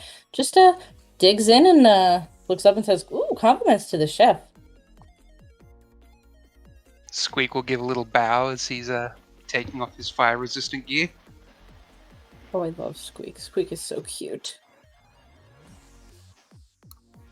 Well, Squeak was the first NPC the party rescued. Yep. Aww. Oh, I love that. I'm so glad he got rescued. He does such a good job. So Milo turns over to Squeak and says, "Hey, I know how to cook. Do you need any help in the kitchen ever?" Always welcome for new people to be in the kitchen. New recipes are always fun to learn. Oh, nice. Do you guys have any ham? Squeak will escort you back into the kitchen, and there is a one particular sort of not so much a fridge, more like about the size of a microwave, and doesn't appear to be any controls on it. And Squeak just sort of speaks to it and says, "Can we get some ham?" And opens the door, and there's a ham inside. Oh my gosh. Milo, with gusto, grabs the whole ham and begins taking a bite out of it. It's fresh and cold. That's perfect. It is delicious. Thank you. You know, the microwave will sort of give a beep of appreciation. Oh, that's cute. Milo nods back at it. So, is there anyone else I should meet? Squeak will motion to the microwave and says, "This is our connection with Diamond Storm. Ooh, what's that? Diamond Storm is the heart of the ship. They're an Ooh. elemental that powers the entire ship. Was it the thing that was speaking through the ceiling? No, that is Ku. Ku. Okay. The dragon? Ku is the dragon? Yes. Oh, okay. Well, hello, Diamond Star.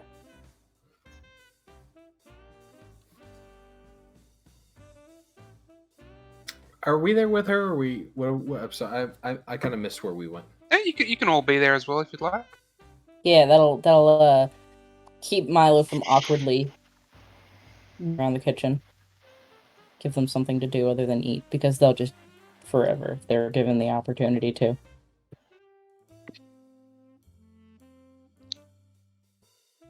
Professor, are you still analyzing that body, by the way? So to put it in perspective, Go ahead. Put it in perspective, Diamond Storm has the ability to create any liquid at will, and they've been managing to convert the kitchen with Squeak has managed to convert that into basically a food replicator. Oh. Yeah, I remember you guys mentioning the any liquid you want. Yeah, they've managed to expand that a little bit, so it's now not just liquids. Is the ham just liquid in solid state? In a ham-like state? No, so the ham is a fully forged ham. Oh. Okay. I said they've managed to expand Diamond Storm's Maybe abilities. expanded. Okay, so it's not just masquerading ham juice as ham. All right, nice. It's not hot ham water. Ham water. I just realized something. How many of you have played Fallout New Vegas? Me. Where is this going? I do not think this is food paste. Hold on. Oh, I know where this is going. Have you played the DLC Old World Blues? Yeah, I know where this is going. Are you thinking about the hydroponics man? Yeah. Smooth jazz man. Sort of. I was thinking if Diamond Storm suddenly had multiple personality disorder, that we would just have the sink. Oh, no. Is that Old World Blues or is that? That's Yeah. Old World Blues, yeah. That's Old World Blues. Yeah, I was getting Old World Blues and Lonesome Road confused. The path. The divide. Okay, I'm sorry. I'm getting. You're good.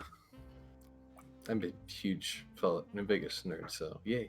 It's good shit. It's good shit. It's good shit. Anywho. Professor, you were saying something about the scan you were doing on Marra. Yes, I am downloading his hard drive onto this data pad so we may peruse it. Whatever information is inside of his head, whatever that may be. And I am trying to find out the location of the one that is controlling the puppet.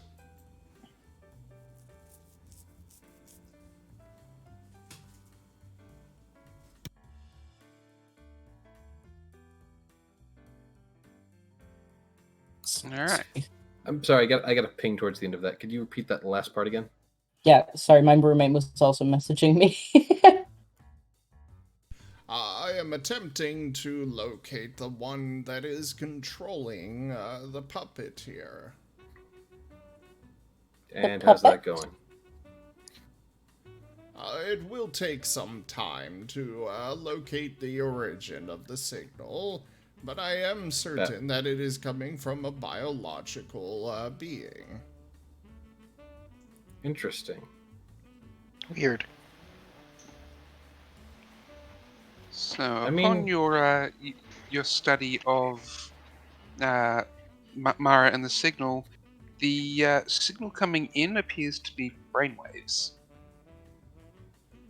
He'll relay that to the others. Brainwaves. So it's almost like he's doing augmented reality, and that's his avatar. Someone is, yes. That is a little more crude of an explanation on what is happening, but it is not entirely inaccurate either. Why do I feel like if we got the uncrude explanation, this would go on for 45.5 minutes? Because it would. Oh, okay. I see. I'm starting to figure eucalyptus oil out. I gotcha. I'm smelling what you're stepping There in. is no oil involved here. Are you sure? I was in that room for a while. It smelled oily. Professor Wu, you've showered today, right? What? Milo gives I a, make certain a good... to groom myself properly every day, yes. A good hearty sniff and kind of flattens the ears back.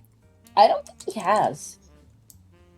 What? No. I was talking about Marra. Were we not talking about Marra being oily? Oh. I mean, is he really oily? I thought he was more like that electronic copper smell. Oh, see, I thought we were talking about the professor being oily, because, no offense, he seems like he'd be a little greasy. I mean, didn't we have that, like, one conversation where the professor just kept getting, like, so invested in his work he just didn't eat? Oh, like, wasn't that a thing? That was like 10 minutes ago, I think. What do you mean 10 minutes ago? We had that conversation, like, I want to say over a month ago. Like, before we had that whole hiatus. And became avatars. Like, remember when I tried to, like, get him a girlfriend, but then I learned he wasn't into girls? I mean, we also literally just got told that he was forgetting to eat because I asked if you had eaten. Okay, Professor, you say Eating that is a different thing, a different thought process for me. I do forget that on occasion. However, that's still taking a shower is something that I do immediately when I wake up. You know what? I guess that's routine enough as far as sleeping goes. Have you slept recently? Yes. Okay, good. Self-care with Benny. Wow, we are really in the weeds. The weeds? I don't know, it's an expression I've like heard of that. I've grandmother heard that used to expression, use. like, in the thick of it.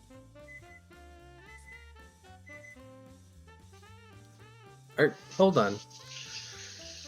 Do you think I don't know about self-care?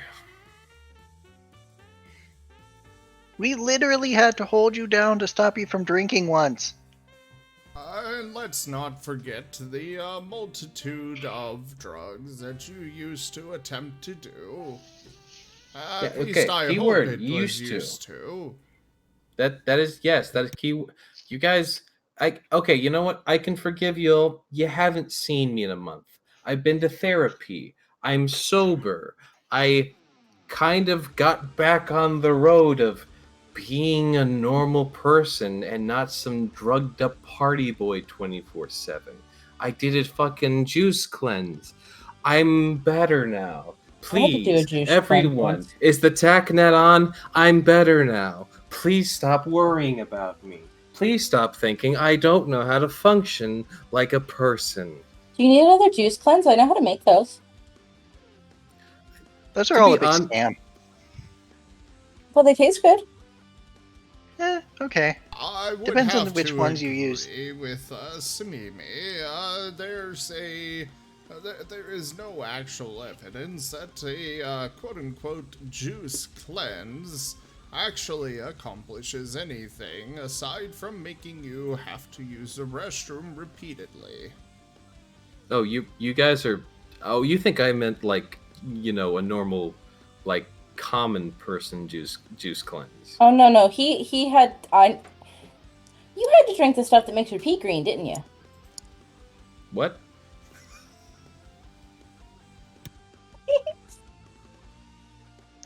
I mean, you can all use all of that stuff if you want. I'm just over here saying I can use magic to fix that. I mean, it doesn't need to be fixed. Is the thing is like I've already fixed it. And I didn't use just some snake oil salesman juice cleanse. It was like this. If you would like me to fix someone, I am well versed in performing that operation. We don't need you fixing anyone.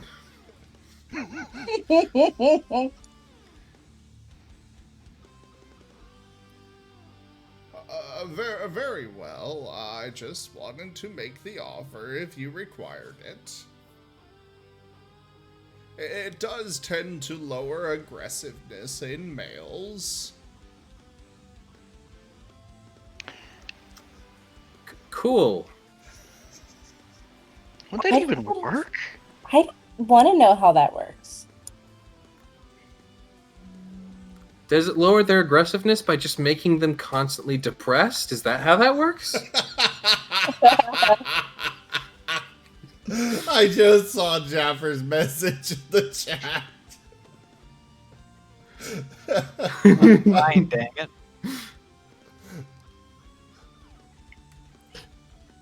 Oh, the ham?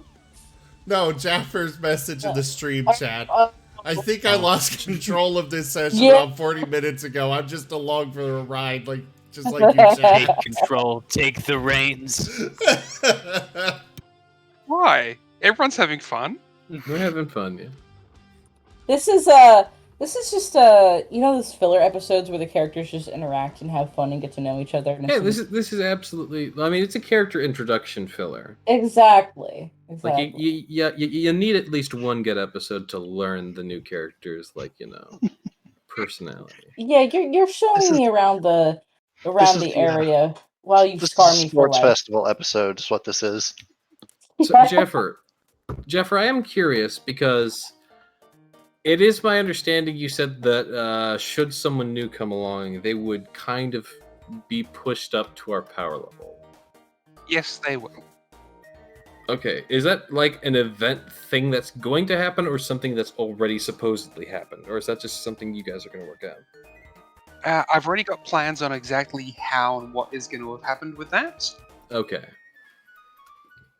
Is going to or is going to? Well, considering... When the character is made, it's going to be given the stats straight away for balance purposes. Story, it is yet to happen. That's okay. The enough. professor can provide the surgery to boost that, to explain how all of it happened. I'm sure he can put plenty of screaming. They're just biomechanical augmentations. That's it. Milo just accidentally walks into Molly's hangar, and then just like the party finds Milo as just this red paste, and then the professor goes, "We can rebuild him. We have the technology." It'll buff out. Yeah, that'll buff out. Wait, why did Molly make Milo a paste? What happened? This is Music volume. We don't right. We do not go in the hangar. It's not really built for people to live in, unfortunately. Right. It's yeah. It would liquefy you instantly. If you go into the hangar, you take 2d sonic damage per round. God. 2d100. Oh, They're gee. they're just making stuff up at this point, to be honest. Yeah, that's No, I kind of figured that, but it's still funny. yeah. Well, the door's locked. You probably can't even go in there, and like you guys said, you probably. There's a nice big red "Stay Out" sign painted on it. I feel like an every edgy- time with like I a feel little like- skull on it, like an edgy teenager's room. I feel like every time Molly goes back in there, she re-rivets the door. So okay. Hypothetically, what would you have to roll and how high to break in there? Probably. I mean, if you have So tools, you the just professor has break this the door open. tiara that lets him teleport once. Excellent suggestion, Samimi. If you would like to go in there, Milo, here you go. No, That's a way in and out. You're trying to get them killed. Milo just ask the That kobolds, loud. and the kobolds will take Milo through the vents. I would die. I wouldn't make it in, and I would die upon entry. What are we talking about? Going into Ellie's room. I mean, you can. It's just a loud place. Oh, It's not fun to be in. It's not fun to be in for organics. Yeah. Or if you have earmuffs, it's also fine. Oh, okay. So it won't liquefy me immediately if I go. No. Oh, okay. The music is Now, just if being you played go- at like 160 decibels or something. That is Oh my God. provided you don't go The in logarithmic front of the scale, that's scary. speakers.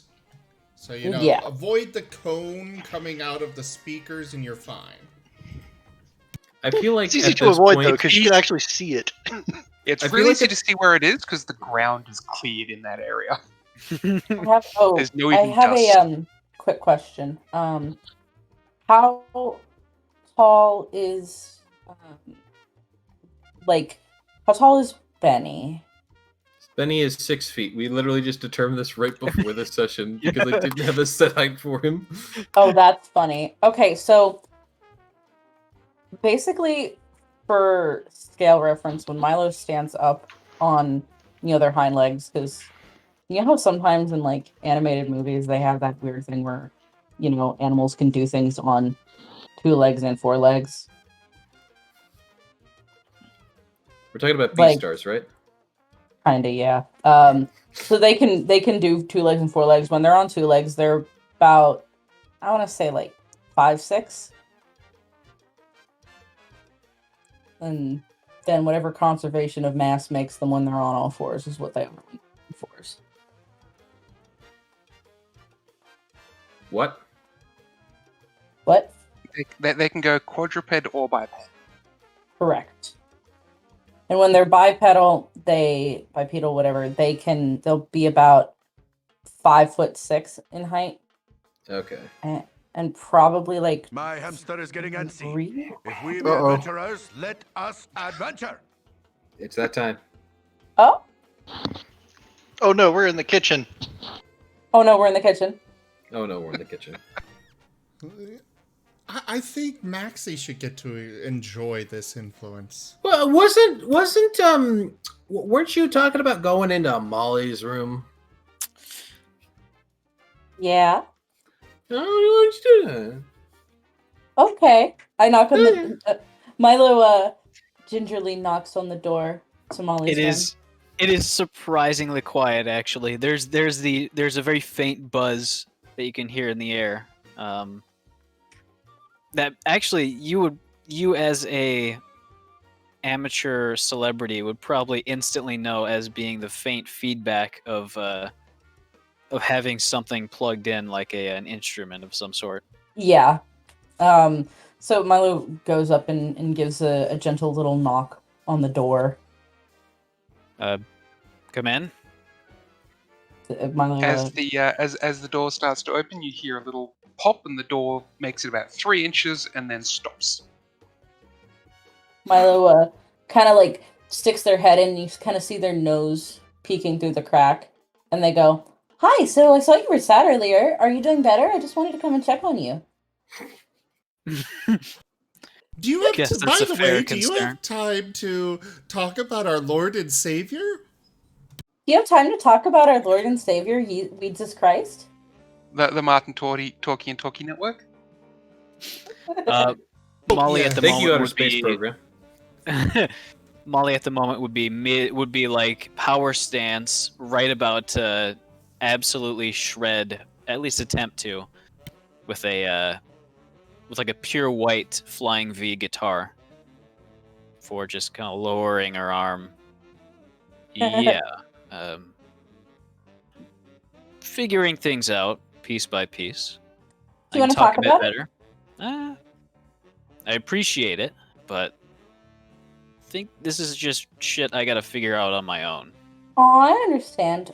So you're like a robot. Do you eat food? It's a great question. I don't think I need to. Can you? Because I can make you some food if you wanted. If it would make you feel better. I'd be willing to try. Oh. Do you know what you like to eat? Have you ever eaten before? No. I've technically I'm just over 3 weeks old. Oh, you're so young. Yeah, I suppose that's just the nature of things. Cool. Hey guys, what should I make? What should I make her to make her feel better? What do you think? Which at this point in the, I think roughly maybe an hour and a half that you guys have been gone, she'd managed to get a hold on quite a bit of paint, as well as what looks to be a special order like locks of cybernetic hair that are just kind of draped in a really messy haircut, and at this point she looks exactly like her art for her. Milo didn't say it, but they think she looks really, really cool. Jeffrey, why can you spam jumps in the chat? It tells me if I try to put something 30 seconds in it doesn't let me do it. Oh, that would be my admin power. I did not realize that it was stopping that.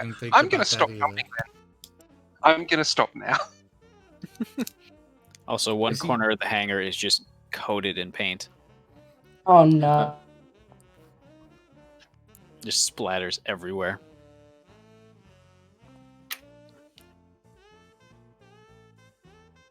Out of the door and turns to the others. So what should I make for her?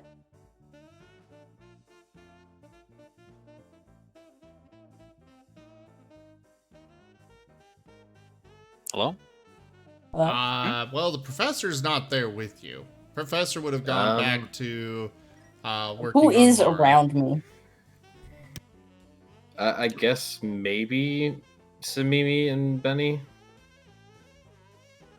I reckon they'd be around. Be following her around. So, the second explosion, Molly is getting ready to start riffing with the guitar. She had set up some pyrotechnics. Slight miscalculation. At the first strum, they all went on. Oh, what? I had some practice pyrotechnics, or just like some leftover shit from Ricky's own experiments just go off. You could have just done the scene from Back to the Future right at the beginning. Right. So, well, if that's what's happening, Milo was just out of there. They're just gone. They have taken off down the hallway. Just gone. Mm-hmm. Wow, they are fast and flighty. Very. Managed to turn off the smoke detectors, which are still somehow on. I don't know why they are still working in this room. Kind of assume that every time Ricky disabled them, The Who next turned it time, back on? yeah, It's fucking yeah. Ku hasn't bothered like reinstalling the fire, the sprinklers in that room. There are just like several kobolds in fireproof suits with earmuffs and fire extinguishers ready to come in at any time. That's a job position.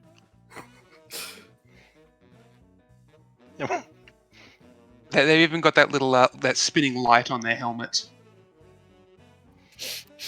Do they have one following them around with the megaphone going wee wee? Not yet. And the door is currently stuck, right? It's You've got stuck the- like a little bit open. Door stuck. Yes. All right. As I get up to it, I'm always gonna at first kind of try to pull it open, but if it's seeing as it's still stuck, just gonna instantly like head drops down and with truly robotic focus is going to rummage around, grab a handful of tools and just fix it extremely fast. As you're fixing it, you find the little motor that is used to pull the door open sort of exploded. I'm just gonna replace it real fast. Does a 31? And I'm assuming at least one person would have been standing by just watching after the pyrotechnics went off. And all the smoke is clearing off. Several kobolds would have run into the room. Okay. Milo is MIA at the moment. That's fair. Actually, no. Milo has gone into a vent and is now hiding. So I do need to check at this point. I think that's about time for us, is it? Would be. Yes, it is. I'm just going to say as I finish the repairs, I'm just going to say I don't really know how to do that, but I just did. Oh boy. You'll find your talents. I figure. Little lingering, Ricky. Yeah, I mean, I guess I remember doing it, but like all that shit just kind of came to me. It's like that No, sometimes. I know exactly how the door works now. Hmm. I can, but when I was, I don't know. Hey, I Molly. look at stuff and I just start to know stuff, which is nice. Hey, Molly. Yeah. Are you like, I mean, and it's your right to do whatever the heck you want with it or whatever, but are you gonna keep using Ricky's voice? No, I should. I don't know. I'll figure something out. Like I said, you do whatever you want with that. It was just kind of to get a little. It's weird, isn't it? It's weird that you're talking. Hint. It's weird that you're talking for me because before you just kind of didn't, and now you're saying a lot of things, and you sound like Ricky, and I'm just trying to keep out of the mental space of it's Ricky again, you know. I can read a hint. Maybe not very well, but I'll have to figure something out. Okay. Yeah, like when it just like once I'm not going at 100% capacity all the time, I think that'll be something I will nail down. Oh, is that what's going on? Did you say something? Yeah, that's what's going on. Okay. Do me a favor and make sure you're at least doing like regular like coolant checks and stuff. I can do that. I don't want you to like melt. I don't know if you can melt yourself, but if you can, I don't want that to happen. Her voice shifts to be a little bit smoother and a bit less kind of gravelly and aggressive than Ricky's is. You probably might be able to work with the ship to get a a nitrogen chamber in here. I could just make the temperature cooler too. I'm gonna close the door again. I don't want the cold air to seep out. No, that's wrong. It's not the cold air seeping out. It's the temperature getting. Oh, this knowledge suddenly happening at once. I'm going to close the door. Things are going to get loud again. Goodbye for now. Okay. I'm going to close the door and I'm going to rivet it shut again. I can't imagine the processing power that's involved in just simply remembering the laws of thermodynamics. Years and years of like 50 straight years of Ricky's experience condensed into about 5 hours. I never remember the laws of anything. So. Anywho, good place to start. I do need to call it there, unfortunately. All right, everybody. Thank you all so much for joining us this evening for Retrograde Renegades Starfinder. I will be back tomorrow with more streaming. We do not have Exalted, but I will be streaming something else tomorrow. Do consider becoming a patron over at patreon.com/ZGFgaming. It's one of the best places to support the channel and make sure these streams keep on coming to you all. Do check out our website, zgfgaming.com. We've got links for our Discord, Telegram, Twitter, Patreon, all those things there on the website, as well as down in the description below. Thank you to my patrons, donators, and subscribers. It is because of your support that I'm able to continue bringing these streams to you all. I really could not do it without you guys. But for now, thank you for joining, and I bid you the most fondest adieu. Bye, guys. Farewell. Thank you for coming, everyone. Thank you for bringing me in. Oh yeah. Bye-bye! Don't you motherfucker. He does that a lot.